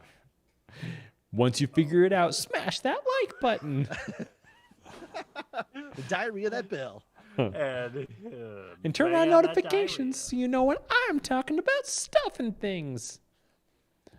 I do seriously though, because I usually watch all these videos while I'm on the bike and working out in the morning. So I 1,000,000,000% try to emulate their voices to try to figure it out. I don't even know what it would be Right, 'cause like you're to like, have is there that. some secret tone that you have to hit, and then you become viral? Like, I'm gonna it works? find the guy that I discovered this morning, because you gotta hear it. It's fascinating. Like, how did your voice not change? I don't understand. Well, let's not give him any free press. No, this could help our three listeners. algorithm. Actually, I really want it to. Castrata? Yeah, yeah. Will I have to blur his face? I have to find his. I don't even know. I'm trying to think. What else did I watch? I think putting when you typed in crypto advice, that's probably a bad search right. term if you're looking for someone I watched specific. Locked Down, Ugh. which Yeah, no way, man. it's about a couple that is Oh. they're together, Anne and then Hathaway. Anne Hathaway and Chiwetel Ejiofor, they're together, which wouldn't ever happen when you find out what they do for a living, kind of thing. But then they break up, but then the lockdown happens, so they're kind of stuck together. And then there's this implausible heist nonsense. Their performances, it's kind of like Shadow in the Cloud. Their performances are amazing. The story that they live in is just dumb. It's so bad. So let's. dumb. I don't want to talk about. I don't think you would like it, to be honest, because Yeah, it's not I think I'd be kooky too weird. bored. It's not weird. kooky enough for you. Yeah. But then I watched Andrew and I watched Palmer on Apple TV. Oh yeah, a little JT, 5 out of huh? 5. That movie Yeah. is. Yeah, don't talk about it because I mean, I really want to watch it. I'm excited to watch it, so don't tell me anything about it. No, I will just tell you that like Palmer. Palmer. it's his last Judge- name. But it's it's I'm a real Palmer. Rosie Palmer, is that his name? you won't get mad at it. It's real good. Yeah, no, I love JT. Who's in it? He's amazing. All right, you ready? It's Justin Timberlake is the main. Which one is he? He's the one with the So- the blonde ramen hair.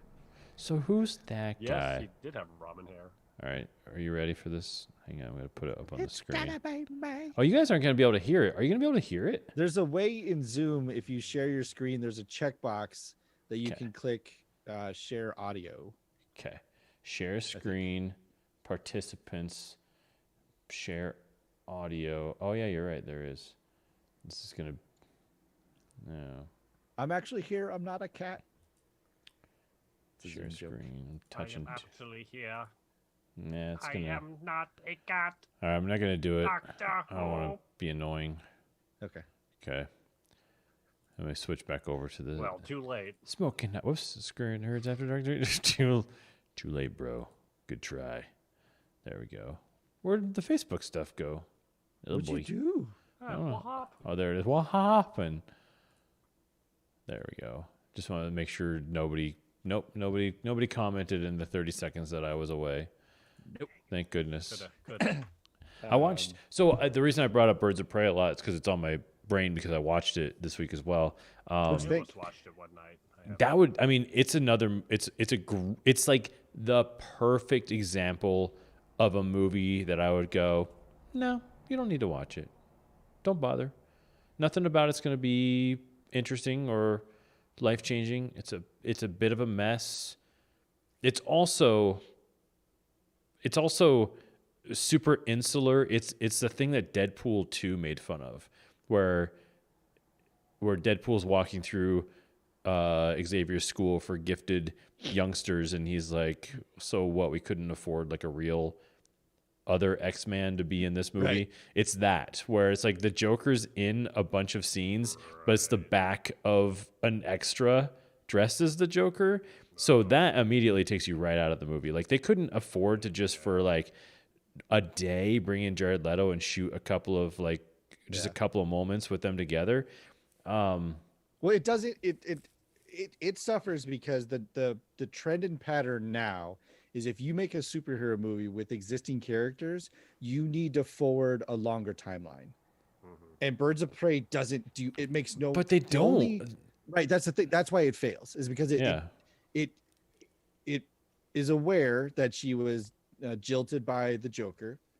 So that's the only thing that carries it into this movie. But then all the rest of it, the bad guy, all that fun stuff is just totally, it's like a side quest in a video game. Like you can probably skip it and you'll still get the story. You'll still get the main, you don't need this little side part. There's a DLC that you don't have to download because it costs $5.99. Yeah. Just ignore it, move on. Because I don't want to say if you feel like watching it, go ahead. It's not Eric. bad. But I just don't. But it's just not interesting. There's nothing Right. going on that I find interesting or unique. It doesn't have the kookiness that would get you to watch it. Like Margot Robbie. Margot Robbie's really great, but she's a lot. Like her character's just like, and so is Ewan McGregor, and the other guy who plays his sort of henchman. They're real over the top. The way that she moves her face, you're just like, geez, you must have been exhausted every day. Yeah. Their face is all over the place, but it's not interesting. It's pretty boring. It doesn't progress any grander story. And I So mean, it's like, I don't want to. why? Well, all right, I'll say it. Like, Rosie Perez has a pretty big role in this, and the beginning of the movie. Stop me if I'm going to ruin it for you, Eric. But at the beginning of the movie, she's a detective, and so she's not trying to solve. She's just at a crime scene that ties into the movie later. But she's kind of like, she's theorizing what happened in this moment. And so it does this thing where it flashes between what actually happened and then Rosie Perez at the scene, even in live action, where it's like, okay, here's the killer comes in, kills a guy, and then the lights shift like theater, and she leans in and she's suddenly there, but it's 2 hours later. So it's kind of this cool seamless stuff. It's actually like cool the way that it was shot, but like she was like so all over the place. It was just like, are you on cocaine? Like, what is going on? Like she wasn't even like the camera guy was just like, you could almost feel like he was just like, Jesus, where's she going? Like, I can't follow her. It was like that kind of sporadic. So the whole movie, yeah. The whole movie just felt so impromptu, but not in a fun way. I liked like our previous talk about Shadow in the Cloud. It had some really fantastic handheld camera work. It had some really great moments, like the fights and some things where you're just like, ooh, this is cool. This is like clearly took them a long time to like set up and get perfect and all that kind of stuff. Birds of Prey almost felt like they were just, where do you want to put the camera? I don't know. What lens do you want to use? A big one? Like there just wasn't we got really. so much going on. It's not even going to matter. There weren't just choices. Everything was shot super flat, like at like f14, so like everything was in focus. It was just like really bleh. I think that they were going for the opposite of The Dark Knight, the opposite of Snyder, but it just made it look too much like a cartoon that was not compelling to watch. And Ewan, they probably just paid Ewan and Margot so much they couldn't afford anyone else, so they're just like, damn it, McGregor, he so did no it again. Joker, he did it again. Do you want Jared Leto or do you want Ewan McGregor? Those are your two choices. You want a great movie or you want McGregor? What you got? Because I think that it would have been super fun to have the movie about Harley Quinn and the Joker breaking up. That sounds interesting to me. I want to see a movie starring Margot Robbie and Jared Leto being goofy and breaking up and having a fight and maybe having a war between each other. That sounds cool. But when she's just fighting a bunch of low-level, basically under 5 Side extra hoods, actors, you're not, no one in this whole movie is at all interesting. It just makes it boring. What's the intended tone? Are you supposed to laugh? It's like, oh, this is silly? Or are you silly. supposed to be like, okay. Yeah. Yeah, no, it's supposed to be goofy. Like, you might really enjoy it. But then they made him like ultra violent. Ewan McGregor's character, right? Like when he's torturing the family, like it's super it's violent. like Apocalypse Now. It's like holy crap. Yeah. Like so it's got this levity tone like Deadpool, where she's got like her egg Sammy and she never gets to eat it, and it's like, oh, that's hilarious. Yeah. And then he's got people hanging upside down and he's slitting their throats and watching them bleed out on the floor. Like, oh my god. But see, Sounds Deadpool. funny. But Deadpool did it. For one, the writing are on two completely different levels. Like the way that Deadpool's as close as I can get Deadpool's, to a but that's what I'm saying. Like it's a great comparison because Deadpool's writing is so good, like so good that it's just landing jokes after jokes after jokes, but in this very serious environment.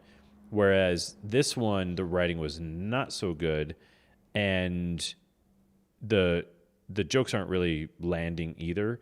So you're just kind of bored by it. It's like, well, I get it. So she really likes sandwiches. Like her version of Harley Quinn in this movie reminded me of way too much, and not in a good way, of like, going out with, like, finally you get a date with that cute girl that you have your eye on, but she just drinks way too much. and so she's just boring and not interesting and drunk now. That's what it felt like. And it's 8:00, and you're like, well, Yeah, like I was watching a God. girl, and she was drunk through a lot of the movie, so you're just kind of Yeah. ugh, this is not What fun. what are an example of the jokes that just didn't land or probably looked better on paper was the girl who plays Huntress. Who is that? Such a boring character. Well, Good Lord. So is so- that carried over from the? No, wait. What am I'm thinking of? but anyway, Suicide regard Squad. the high level, the sticky note joke is, it's the joke is you don't get to choose your own nickname type thing, right? That's the joke.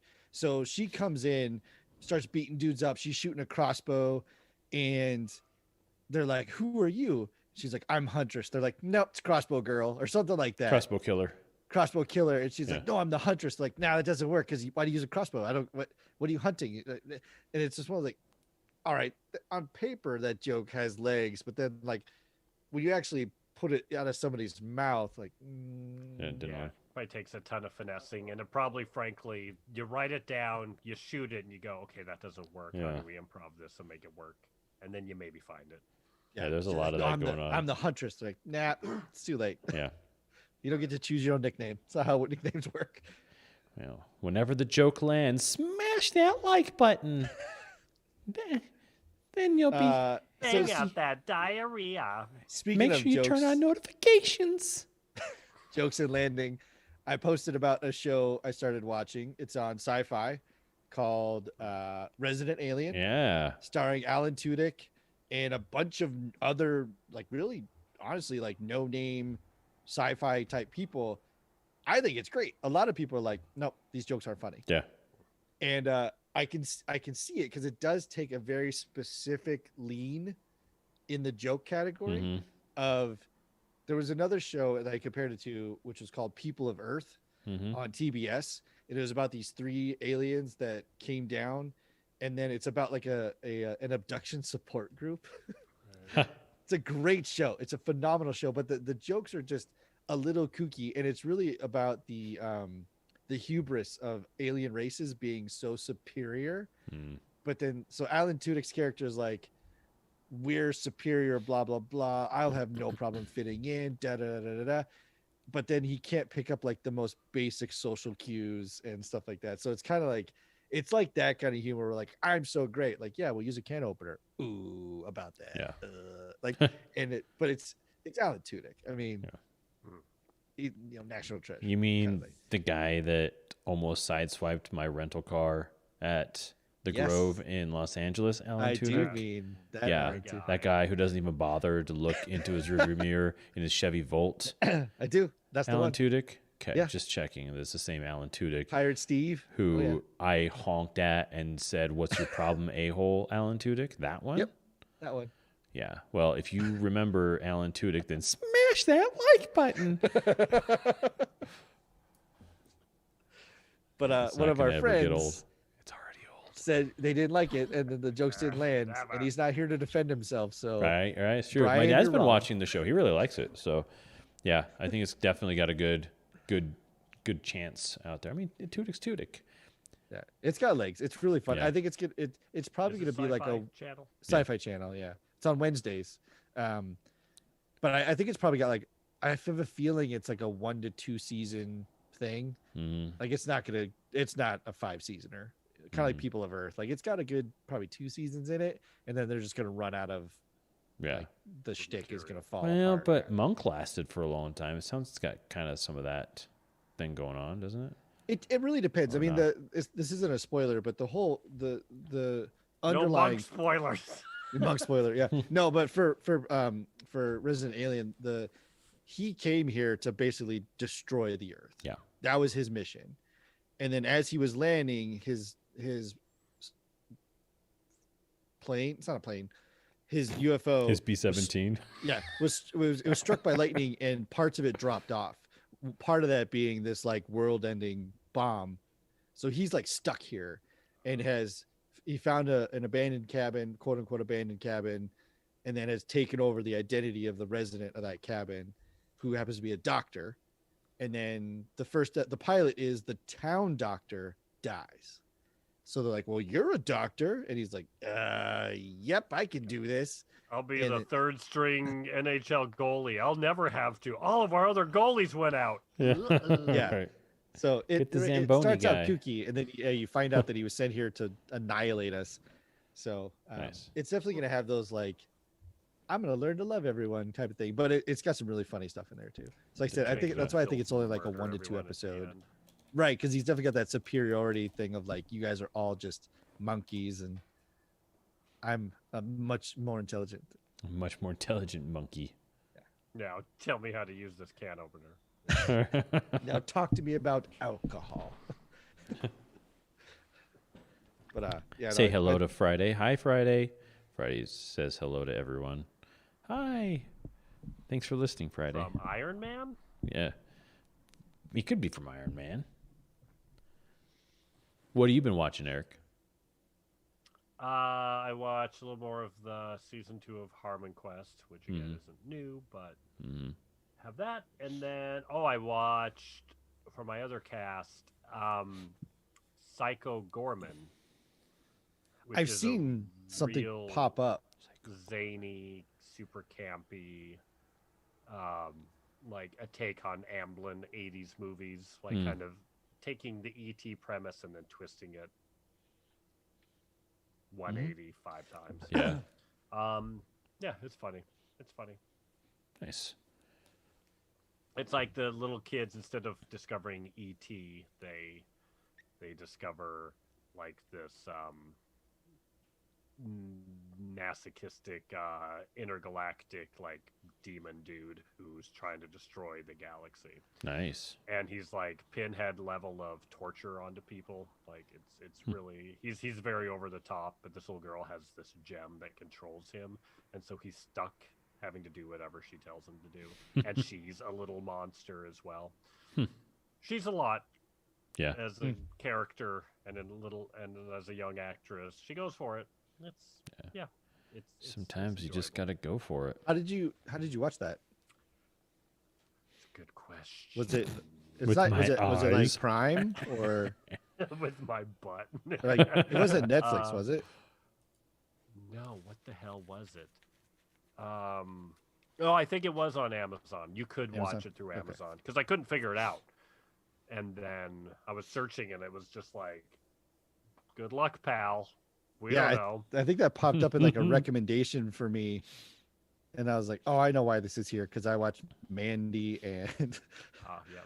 it's like so I think that's why it fell into my recommendations. That's why I was like, I wonder. I'm gonna give that a pause. Maybe I'll come back to it. Yeah, it's zany for sure. Okay. A little bit of, I don't want to say trauma, kind of with the different. Oh, like the creatures Toxic and Avenger type aliens. stuff. Yeah, Okay.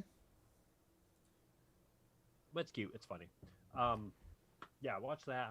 I think that's pretty much what I watched. Some impeachment trial. Not really. I haven't really watched that. That Dog and Pony show. I did. When did I start the other? King of Staten Island. I started that and Hard to get. That quickly doesn't sound like abandoned finished it. that. Nope. I got to the part where they were trying to take a kid's pair of shoes. So 15 minutes in or so. Oh, this jeez. boring, Wow. Okay. terrible nonsense of a movie. I was just like, what is this? Like, stop it. I'm so, no offense to anyone who, likes to smoke the weed. I'm just so over movies that are built around people sitting around smoking weed. Like, grow the fuck up, man. Like, No, who you cares? never want to watch that movie. Well, and it's just like, the movie of people smoking. You smoke weed to watch movies, maybe. right. You don't watch a movie of people smoking weed. Like Judd Apatow wrote it with Pete Davidson. And it's just like, bro, you're like 54. Yeah. Like, stop writing movies about kids like misanthropes. Like, Pete Davidson's like in his 30s, isn't he? It's just like, this doesn't make any sense to me. He's a kid, man. He's still in his like 20s. Really? But still, it's just like my ugh, issue. It was My issue with that awful. movie was, Pete Davidson might be really funny and very talented, but not enough to basically write the 8 Mile biopic. Like 8 Mile with Eminem, fantastic film. It's a story that people didn't know they wanted to know, was well done, etc., etc. The Pete Davidson story is like, no, I'm good. But I also find it interesting that I'm they good. made the deliberate choice to not have his dad die in 9/11, which is what Pete Davidson's dad Or it's actually just like, did fire, die in 9/11. Yeah. Right. And but then they just said, some fire. yeah, I just had him die in a random fire. It's like, well, Yeah. but that the gravitas there is that it's 9/11, because I mean that really screws some people up. Plus, I mean, he was at an age where he's like younger than us, so he wasn't in college when it happened, so it had a more of a profound impact on New Yorkers and things like that. But it was just like what? Another movie about stoners in a basement? Get out of here! Like, Yeah, right. Evolve yourself a little bit and write something like better. I was just listening to a podcast with Jason Segel. That's a guy who has evolved himself as a writer and a director, as an actor, greatly. I thought about him. What's he done lately? Well, he did a couple of movies. Well, the first one that I saw, like somewhat recently, of his sort of like new thing is Ghoulies 4. yeah. Smash that like button. Was End of the Tour, where he plays David Foster Wallace. And so it's all about Jesse Eisenberg plays a Rolling Stone reporter who is assigned to go and follow David Foster Wallace on a book tour and learn about him and then write about him. He was sort of a relatively reclusive, famous writer, sort of in the, I think, late 90s, early 2000s, kind of somewhere in that genre. And so, but it was a very serious role in a very serious indie movie, directed, oddly enough, by James Ponsoldt, who I was in the Groundlings with for one class, which is kind of funny. Yeah, he had just directed his first movie with not Shia, was it Joseph Gordon-Levitt? This was like 2006, so he was like super young. But anyways, Oh, you mean Joe Gorlev? Joe Gorlev, yeah, yeah, that one. So anyways, Call him by his full yeah, but that's his thing. He's been doing indie movies where he's like really experimenting and trying new things and becoming a more well-rounded artist, and that kind of thing. So, which I really admire and I think is awesome. But yeah, I'm just over the weed thing. Just stop it. Like, it's Get out of here, Doobie Brothers. yeah, it can't be the central focus of a movie. And it fell Well, especially into a when it's movie like, about nothing. it's gonna be a stoner who then kind of grows up, Yeah, exactly. and you're like, what else are you gonna do with this? Yeah, Nothing. seen it. Yeah. Yeah, right. It was that right before the pandemic, or right before the shutdown, because I think it was supposed to be like a March release or something like that, and then it was one of the first theatrical release movies that were like, just kidding, we're gonna release it to streaming. Yeah. And everyone was like, oh well, this is gonna work, and it's like, well, maybe that's not the flagship, but it was also probably the one that were like, hey, you know what, if this one loses money, it didn't cost them that much to make anyway, I think so that was more we're like, good here. Let's dump it and whatever. We'll use it as a test ground. Is this a market? Yeah. They're probably like, if we can pull in a tenth of what we want, then this is a viable streaming system. Yeah. Yeah, no, you're right. It was just a stoner does right story that had some big draw. There are some nice young actors in that movie, except for Bill Burr. But they're like, I love Billy Burr. but that's the whole thing. Like, he has a great role in this movie, but then the implausibility of him just being like, yeah, just use me as your canvas and just don't put any Chinese characters on my back. And then the first thing he does is tattoo a Chinese like pancakes on his back or something. It's just, these are like these terrible tattoos. Oh yeah. No, you missed all that. Yeah. Oh yeah. It just gets more and more 'cause implausible. He wants to become a tattoo artist, right? He wants to be a tattoo artist. Yeah. So and Bill Burr starts hitting on his mom, and it's Played by Marissa Tomei. She Marissa Tomei. Yeah. Like I said, it pulled in some big names. And then, the movie just didn't really develop or go anywhere. Well, and it'll always, I mean, anytime Apatow or McKay or those guys are involved, like, it's going to draw some pretty big, some people who are it got interested in me. working with them. Yeah. Yeah. I watched it as soon as it was available because of like, look at the credo, like the and the thing pedigree is, like, I behind think Pete Davidson's really funny in SNL. Like, I really like him, but carrying a movie when your whole thing is talking through your clenched teeth, like it just doesn't work. It's just, you want me to sit here for 2 hours and listen? Can you talk like this? Well, I think the other hard part too is that there's like Hard when no. you watch what was the show? It was the stand-up comic Last Comic Standing. And they would do auditions on like East Coast and in the middle of America and the West Coast. And New York comedy and LA comedy is very, very, different. And I think unfortunately New York comedy does not translate to film. Mm-hmm. Like film is a nationwide media, and it's kind of how like Uncut Gems is really not for everybody because it's so New York City. Yeah. King of Staten Island is so East Coast humor that I'm surprised somebody on the West Coast was like, yeah, I want to make this movie. Yeah, that makes sense. You know, and so I think that's why it didn't hit, because New York, if you go to New York Comedy Club, you know what you're going to get into. People bitching and moaning about the most asinine things, and they're cold and dirty and broke, blah, blah, blah, blah, blah. That's New York comedy. Everything sucks. The world's going to melt in on itself. Why are you happy? You're a piece of garbage because you're happy. LA comedy is fun, light, a little self-deprecating, make it fun. Like, it's just two different types of comedy. And it's also struggling actors usually. Right. Guys trying to get sitcoms. Like it's a totally different vibe. Yeah. In terms of that too, of like how people are approaching the industry. They approach the industry different. Stand up now is a way in as opposed to a passion. And in New York, it's a passion. Usually. Right. And that's what I'm getting at. Yeah. It's like it's a very different medium, and it does not translate necessarily well to cinema. Like it's really hard to pull that in.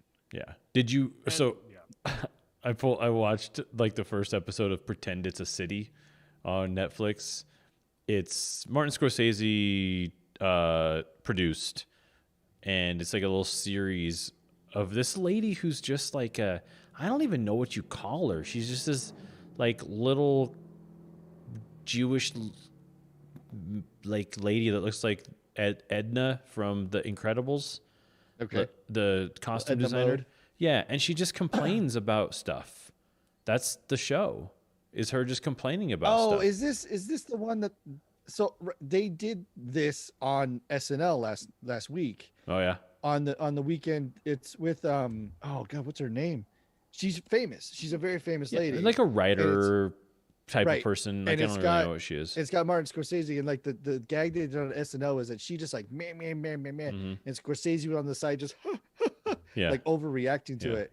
And I was talking to Andrew about it. I was like, this is only funny to like 5 people, and those 5 people live in New York City, Right, And exactly. know her that know what's specifically. going on here. Yeah. Everyone else who's watching SNL right now is going, what the hell is this? And it's a funny. I'm sure I will have to watch it. It's probably a very funny parody if you've seen the show, because that's what it is. Is it's her just being like, no one ever looks up anymore. They Fran just Lebowitz? stare at their friendly boots. Yeah.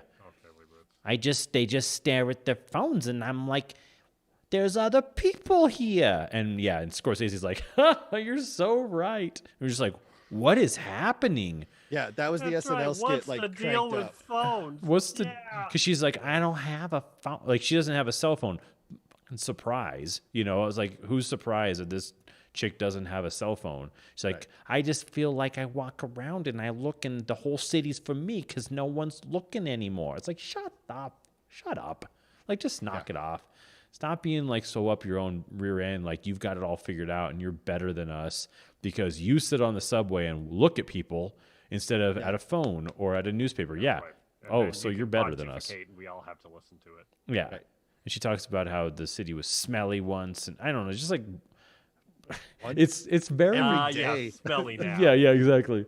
I think that it's one of those things like I get real annoyed with just really obvious like privilege, and it's just like, lady, like you've clearly done nothing. Like there's like, okay, so you've been an editorial writer for the New Yorker for the last 40 years. It's like, so you want to complain about stuff? All right, I guess that's your shtick, but just not interesting. Mickey Rooney or Andy Rooney. Yeah. Complaining, like, it's a crotchety old person complaining. Yeah, pretty much. Yeah, it was we saw that interesting. on SNL, and I was like, I'm sure this that's is what it probably was. some super popular reference, but my God, I don't know it. And we started with just DVRing SNL and then watching it like a couple days later, specifically for stuff like this, where like this Yeah. doesn't apply to me. Blah, just Yeah. fast forward right through it. 'Cause it's like Next. moving, and then there's unfortunately there's the one cast member that I can't stand. So same thing happens every time she's on. Blah, just straight through. Off. What's her name sound like? This cast member. That's the thing is I should know her name, but I don't. It's Mickey Spabuglio. no, it's the tall blonde girl that's definitely got like Invisalign. Oh, right. She does That like the plays little the teenager. yes, all of that. Yeah. Fast forward, just can't. stand it. What's the problem? It's If her face was a like button, I'd smash that like button. no, it's just the well, one her bits are about 10 minutes long, which is about 9 minutes longer than they should be. Yeah. And she just draws out these really dumb topics. Like she does a teenage movie reviewer who's obviously not seen any of the movies she's reviewing, Mm-hmm. but then has like a secret crush on Michael Che, and it's just the most annoying thing. And just the way that her mannerisms, the way she talks, and the characters that she brings are just like, I hate this. I hate it so much. It seems she like an just gets easy the hard fix. That one just seems like an fast forward. obvious one too. Like a sketch about a movie reviewer who hasn't seen the movies. Like what? That's done, Well, right? it's what it's supposed to do is go, aren't girls annoying? Is that what it's about? Yeah. That's what it's doing. It's Yeah. Yeah. But like, so instead of making that like joke, that Showgirls, where you're like, look how dumb people are. like instead of doing 2 movies that she hasn't seen, Right. that skit will turn That's into what I like got from 7. girls. Yeah. It's like 7 movies she hasn't seen, and about the 3rd one in, she's just like awkwardly flirting with Michael Che, and you're like, "This, make it stop. Just make this stop." Like, kind of tries to be woke, but kind of misses it. Yeah, it's like, There's, just little stop. things, so. Just cut it. Call it a day. That's kind of that was our analysis of something in the clouds, whatever the heck that movie was. I can't even remember its Shadow name in the now. Cloud? Shadow in the Cloud is trying to be woke. Lucy in the Sky Yeah. with Baby and a Gremlin. Yeah. If you feel like the only way you can be woke is to bash World War II veterans, then you can You missed the smash my point. like Yeah. button. Hey, when you're a social justice warrior, you gotta Take it to anyone you can, including the greatest generation. Yeah. Smash that like button. Oh boy. Yeah, I love it. It's What just too have good. we created? Yeah. Well, that's all I'm gonna say I'm trying to now. think what's coming up. Oh, so I got really excited because I saw an ad that said on February 14th, Snyder Cut. I was like, they're releasing it early. No, it's just the official trailer. It's the official trailer for Like Snyder Cut. I was like, 10-minute yeah, long okay. trailer. Get the hell Yeah. but I'm still on board for that. I'm also, I don't know if we talked about this tonight, but I'm really excited. Is that the song that'll be playing while they're murdering everything? Ang Lee did it, so I'm gonna do it. There's gonna be pigeons. Yeah.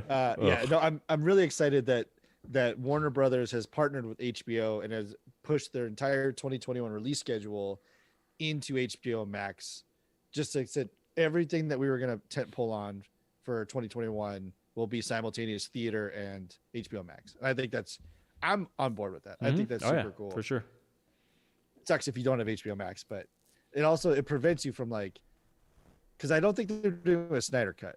I don't think that one's making it to the theaters, but it is coming out on Max. But they've got like, there's a new Matrix. Dune. There's is the Dune. big one that's There's Dune's gonna do both. Yeah. They were not happy. The Dune folk were not happy. Yeah. I mean, but that's the thing. Like, That one It's feels one of like one those, you like- just hold on to. You're like, we're just gonna hold on to this until this is all over. Like, really seems like one you should just wait. but I think part of that though is I When's would the argue real the true reverse normal? marketing on that of saying like, Christmas. whereas like we're gonna go like I'm gonna go see Dune in a theater for sure. Like as long as theaters are open and available, I'm gonna go see Dune in a theater. Mhm. And I think what they're looking at is like, well, can we pull in people on HBO Max who probably wouldn't have seen Dune at all? Like, can we get the foot traffic that way? Mhm. Like, they're not worried about me in the theater. Like, I'm gonna watch it regardless. I think they're using the Max thing to like sneak Yeah. people in, whereas other ones where they're like, well, we need to get this out the door, and people definitely aren't gonna go see it in the theater. But if we can stream it, we can cap some streaming numbers and get It's some those stuff people like that don't like sand or worms, but they're Or at dust. home and it's convenient. Or worms or respirators. Yeah. Yeah. Like, chee-chaw. But that one's a. Which they just made up for that movie. Definitely seems like a missed. I mean, I don't know anything about the analytics. I don't know anything, obviously, about the business of all of this. But you just gotta wonder, like, is Netflix or is HBO, are they pulling in enough subscribership 100% to make sense? They'll of never this? release these numbers, but if you think about it, it's just like how Twitch streamers are valued at millions of dollars. So let's say it's $10 a month for HBO Max, which it's not, but just nice round numbers, right? Mhm. $10 a month. If you have 100,000 subscribers, which is a very small number, that's $1 million a month. Mhm. And they've got more than Yeah, that's true. 100,000. So it's like, that's why I think I think I would love to see the wording of this contract where Warner Brothers basically has to say like 50-50, or minus infrastructure or whatever we need to do. Like if we make money in the theater, that's like beer money, like we're going to split the streaming cash because it's going to be ridiculous, right? You've got these insane subscriber bases paying $20 a month or whatever it is, $2 million a month, pop, like that's an easy makeup. And then if you add some like sort of analytical stuff saying, like, great, so it's almost like they're using the newspaper stuff. If we get 1 million impressions, which is, quote unquote, streams, watches of this movie, you just pay us like a royalty, 5 cents a watch or something crap like, which, it's more than that, but like 5 cents. And then we made $20 a month. So yeah, here's your 5 cents or whatever it is, but they just keep it on longer. So that for Warner Brothers, I think it's more beneficial for Warner Brothers than I think it is for HBO Max, because I know that Warner Brothers isn't covering the infrastructure cost for HBO Max, but HBO is already set up at this point where their infrastructure cost has got to be negligible. So they're looking at it like, if I can pull in 100,000 subscribers because we're going to have the Matrix, we win. Yeah. Because they're going to subscribe now. Yeah. And be paying $20 a month until the Matrix comes out in August. Yeah. So it's like, okay. Well, all right. There's people that get the subscription and just keep it even though they're not doing anything with it. Yeah. There's a lot of that. Yeah. Well, then there's the other part about that too is like, I have HBO Max not because I sought it out, but because through my cable company. Right. So that's another thing where HBO is like, great, we'll just up this charge as well. So like there's like 3 or 4 CFOs that are just like buying yachts because of this stuff. So people are fine. Yeah. I mean, I think it's going to be hard to say, like, you're not going to be able to look at 2020 or 2021 and be like, oh, this movie challenged for the highest grossing film of all time. It's impossible. That's not a thing. Yeah. I also don't think anyone cares anymore. That's what's kind of crazy too, though, is that, part of the take of a movie is wrapped up in its marketing budget.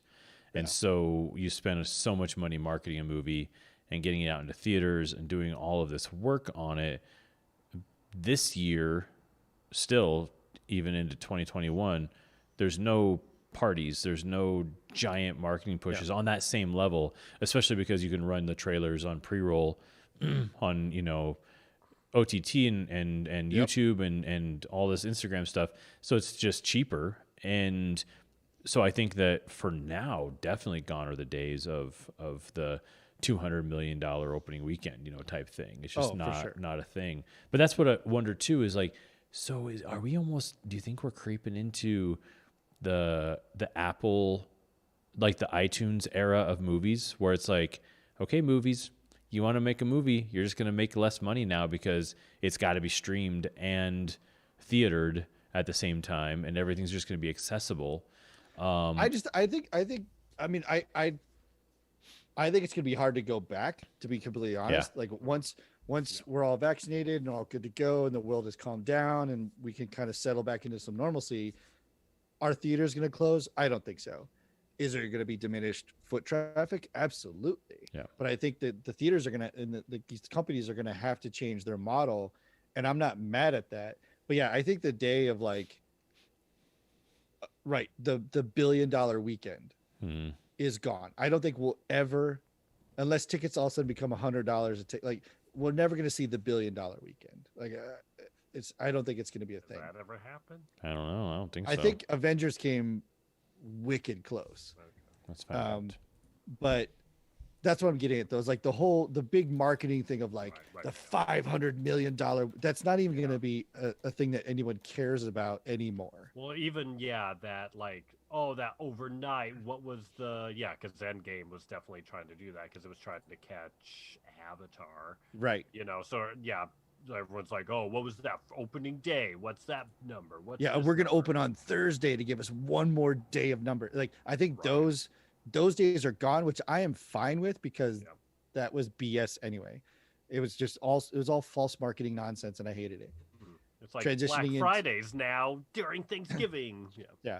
And, so it's funny. 859 million opening weekend internationally, 350 million in the US, 1.2 billion in the first 5 days. Yeah, so I mean, it hit $1 billion, but it wasn't like a domestic billion. That's a lot of billions. It's a lot of money. It's a lot of dollars. Yeah. They got to 2.7, 2.8, something like that. Somewhere in there, yeah. That's so where Avatar was. Side note, I was thinking about something popped up on my timeline this morning from like 3 years ago or something, and it was my Oscar notes, my little piece of paper, my pen, and the TV ready, and the bowl of popcorn. And I was curious. I was like, I think we talked about this. Like, what are the Oscars going to look like this year? Yeah. I think they've been pushed to April, so they've been pushed back 2 months. But even then, man, I don't want to happened, I guess, right? Yeah, it's like I don't want to discredit any of the so. films that have been nominated as like not the real Oscar kind of thing. But this is just a tough year to be like, you know what, this is the best film of the year. Like, somebody's gonna sneak in, unfortunately, and then some people are gonna get kind of shafted because these companies are waiting for people to be able to see movies. So like the 2022 Oscars are going to be nuts because there's going to be, I'm hoping things go the right direction. There's just going to be a waterfall of quality film. This year it's going to be King of Staten Island. I was going to say, chunk like that. Staten Island movie again. Yeah. Yeah. So it's going to be, I'm going to watch the Oscars, Best actor, but Bill I'm Burr. curious what's going to happen. I'm actually going to be, it's going to be even more interesting to see if things like, does Apple TV with like Palmer get an Oscar nomination? Right. Do streaming services start getting Oscar nominations? Well, it already started. Yeah. It already started, but I meant it was more of like will we have a best picture that doesn't have a major studio nomination? That's what I'm getting at. Like 3 Netflix films, 2 Apple films, an indie from somewhere else, but no like MGM or Screen Gems, like no quote unquote major. Yeah. It'll be yeah, interesting for sure. to see if that happens. I mean, Pixar is going to sneak in there because they've got some good stuff, but they got Soul, which is pretty good. But, yeah, because I don't know, are the rules still that it has to have a theatrical release or not? But it can't be. I mean, it can't be for this year, right? Probably, yeah. This year would be done. Yeah. Well, they could do it, but the things that qualify would not be trophy worthy. Samurai Cop 2 up for nomination, in the category of comedy, best lead actress, best sequel ever. Nipples. So many nipples. Yeah, I don't know. It's a weird time. Yeah, we'll see. It is weird. I'm ready. I'm ready for it to get back to normal. Everybody is, but truly been a Shawshank Redemption. If you like exonerated criminals, smash that like button. Wonk. And don't forget to turn on notifications whenever someone hangs themselves. Yeah. What? That's the Shawshank Redemption YouTube channel. Okay. That's just the first scene that popped into my head. It was the old guy hanging himself. Old guy hanging himself. Yeah. Oh, yeah. Yeah. When he got released back into the world. Yeah, and he worked at the grocery store for one day. I mean, that would do it in and of itself, probably, right? Yeah. Yeah, pretty much. Jail to a grocery store. Contemplate it. Yeah. But yeah, it's a rough one. You're putting so much butter away every morning you go. Can't Butter, believe it's man, not butter. always gets me. I haven't hung myself yet. Do you have to put away butter? Do you work in the grocery side? Yeah, occasionally. I'll Yeah. jump in and help them. Yeah. Which is always annoying because I'm like, really want to get prepped for my truck, take in my truck, and then go home and eat and then go to my real life. But now I got to put butter away That sucks. because everyone called out again. Yeah. Oh. That world. Do Yeah, what you it's gotta that do, world. Hard to right? get people in at 6 a.m. That's hard. Yeah. Yeah, it's Can't find those exhausting. folks easily. Yeah, because you're not dealing with like, you know, family men probably. You're probably dealing with college kids and youngsters and They're stoners. going, Yeah. yeah, that's right. I don't want to be here. Pete Davidson. Yeah, it's just a bunch of Pete Davidsons. Boston Pete Davidsons. Yeah. Oh God. That'd be rough. What else did I do? Oh, watch the Super Bowl. Oh, I yeah. didn't watch a second of this one. You didn't? Nah. I've You're seen fine. Tom Brady in enough Super Bowls. It's He's true. been like, what, 40 of them? Yeah. I'm good. This is his 40th Super Bowl. It kind of feels like it. It was I'm done. so Yeah, sorry, Nico. we don't need to Forget it. belabor it's the all right, point, it's all but I mean the Chiefs never had a chance with your two linemen out, your two starting linemen. I mean the Bucks defense looked superhuman. And the Yeah. only person on that field more superhuman than the Bucks defense was Patrick Mahomes because he escaped this maniacal defense There's a buzzsaw With every single play. unbelievably accurate throws that seemingly came from outside of his Arby's infested a-hole. Like you just didn't know how he threw this ball perfectly, and then it would go directly between the receiver's hands and directly into their face mask. Dude, if you didn't watch the they game, weren't it was catching it anything. was Three freaking people- weird. He would three throw this people ball just got clocked. perfectly. He'd be running for his life. Everybody's trying to grab him. People would be grabbing him, be like punching him in the balls. He'd miss. He'd get out of it, and he'd throw the ball perfectly, like underhanded, and then it would go bonk right off of a guy's forehead. It was just so weird. And it was everybody Well, too. It was like Yeah, Hill the dropped deal one, with the devil Kelsey that Tom dropped Brady one. made was Yeah. this is all written in there. To be He young didn't and know how healthy. the details were going to go. Yeah. No, it's funny Yeah, because it's for like sure.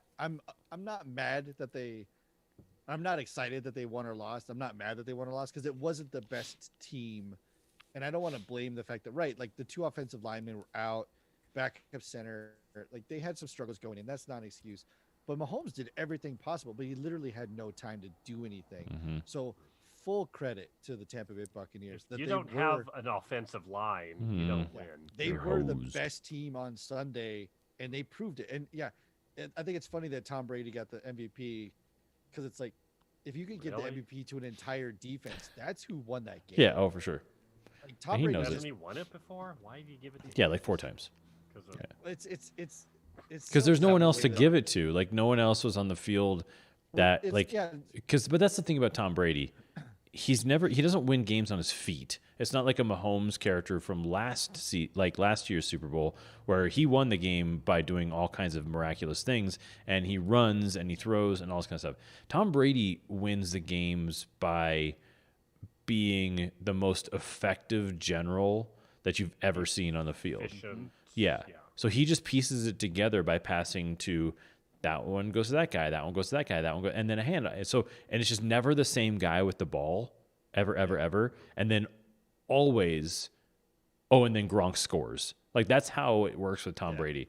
Like he's just like weapon, and then Hanging Gronk. in the third quarter suddenly Gronk scores 2 touchdowns. You're like, where did he come from? Yeah. That's the world. That's the Tom Brady world right there. So like it was, the game was when it was like field goal, touchdown, field goal. Oh, yeah, you knew it touchdown. I was at like, that we're point. done. We're Yeah. done here. Yeah. Because he was getting pressured. Mahomes was getting pressured the whole time. They couldn't set up the run game, which is the only way to get away from that. They tried to set up the screen game, but Tampa Bay basically said like, all right, fine, we're gonna put 2 guys 20 yards off the ball. So you have to go on the inside. We're going to press you to the point where you can't do a screen pass because it will get intercepted. And they never let them set up a running game. So it's like, yeah, they were the best team on Sunday. I can't argue with the victory because they earned it. I mean, they were strong the entire game. Well, there were Just times like where Tampa Bay was rushing 2-3 people.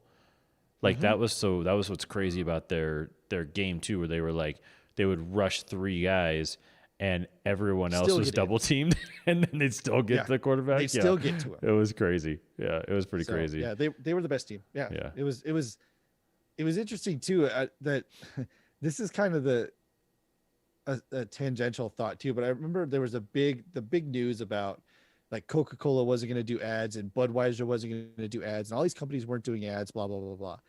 And then there was like a Bud Light ad and a Bud Light seltzer ad. Like that's still Budweiser. Right. Yeah. Yeah. You jerk. Like we're not stupid. Don't pull this like, oh, we're not doing commercials because people are suffering and then have 2 of your other brands do commercials. It was kind of one of those like, yeah, and there's probably like a Stella ad in there too, and it's just like, you're the same company. I know how this works. Yeah. Yeah. So it's it's almost like Budweiser pulled we're not doing ads, and then Coke is like, yeah, us either, and they're like, just kidding. And it's like, well, of course Coke isn't doing ads because Pepsi has the halftime show. Right. Yeah, Exactly.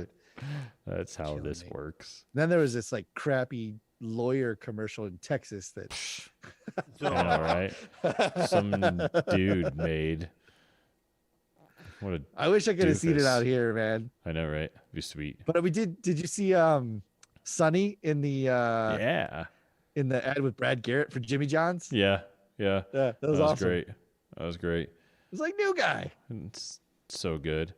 Yeah, there were a few ads that were pretty good, and yeah, it's always fun when you see some friends pop up and stuff like that. It's good. Yeah, I like it a lot. You didn't watch any of it though, huh, Eric? I didn't. Since then I haven't even watched commercials. Yeah.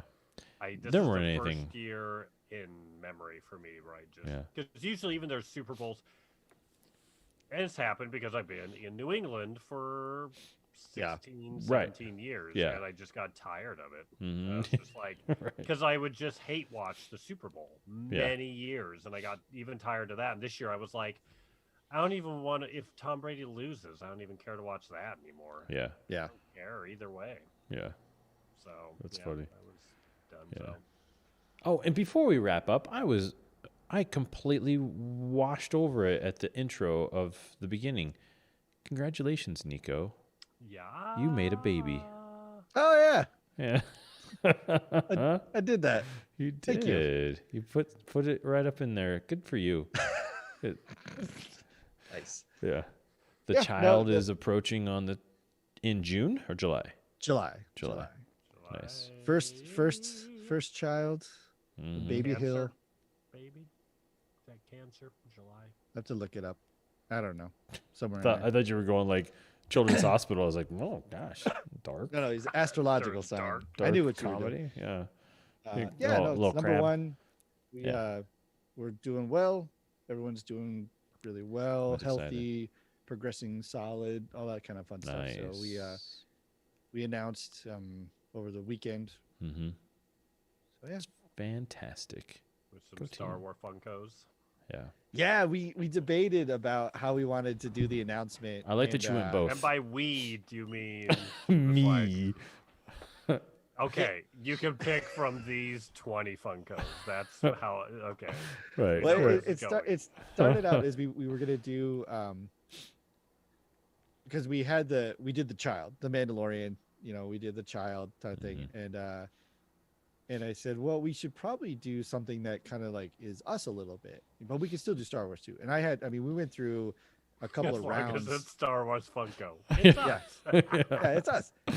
So we went through a couple of rounds of some of the Funkos, and then I had a funny idea, which she shot down, which is great. But you can't see them, but I've got X-wings, Lego X-wings, and I've got Poe Damerons, and I've got the one that Ray flew.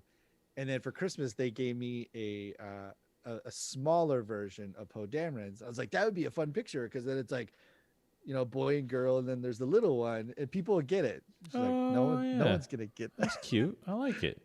Well, it's Yeah. a very select audience would have Yeah. gotten. But she said, "I want a divorce." Yeah. Like, I we're think done. that's where the that's where the That where the was all it Funko compromise came Do you from. want was your baby like- to not have a dad? Yeah, Yeah. it was like I'm gonna go this way, and then like the compromise back in was like, all right, well, I like the Star Wars thing, but can we do some Funkos that look like us? And I was like, yeah, sure. And so, yeah, we used the Han Solo from New Hope with the medal, and then we used Leia from Empire when Solo's getting frozen in carbonite, because all the other Leias are it's either slave Leia, which we're not going to do, or she's holding a pistol, and so we're like, no, we don't really want a gun in the picture. So we went with that one, and then I have the Jabba the Hutt Funko, which comes with the Salacious B. Crumb. Uh-huh. So we use Salacious for Oh, Daisy. yeah. Nice. That was great. It's a good announcement. I dig it. Yeah, appreciate He it. would tell you to smash that like button. Yeah. Smash it. Yeah, but no, thank you. Yeah, we're work. super excited Yeah. and looking forward to it. Yeah. So this is the portion of the show where you tell us what's it like to be with a woman. Tell us. Did you touch her boobies? It's pretty great, guys. It's actually really great. Yeah. But the hole's a lot lower than you think it is. And sometimes you put it in the wrong one. But don't worry, she'll let you know. Don't worry, you'll Or hear not. about it. Don't worry, you'll know. Unless it's like Wizard Sleeve. As Borat said. If it's like a Wizard Sleeve, Butthole. smash that like button. Turn on notifications. Oh, well. Welcome back to beef curtains. Yeah, hastily packed suitcase. Mm. My favorite analogy. Nikki Glazer is great. Yeah, it's a good one. Yeah. Yeah, she's funny. Well, folks, thanks for listening to the Smoking Hot Nerds podcast. This is where you learn about everything from movies to football to the birds and the bees. You're Some welcome. pop culture. Yeah. So check us out on Apple Podcasts, Spotify. Would love it if you subscribe to us on the YouTube and smash that like button for more Smoking Hot Nerds content. Because the algorithm likes it. That's what the Get guy those told me. notifications. Yeah. That's what the guy told me on Trying to do it every Thursday. investment things. Yeah. So, all right, folks, have a great night. Thank you for listening, and we'll see you next week.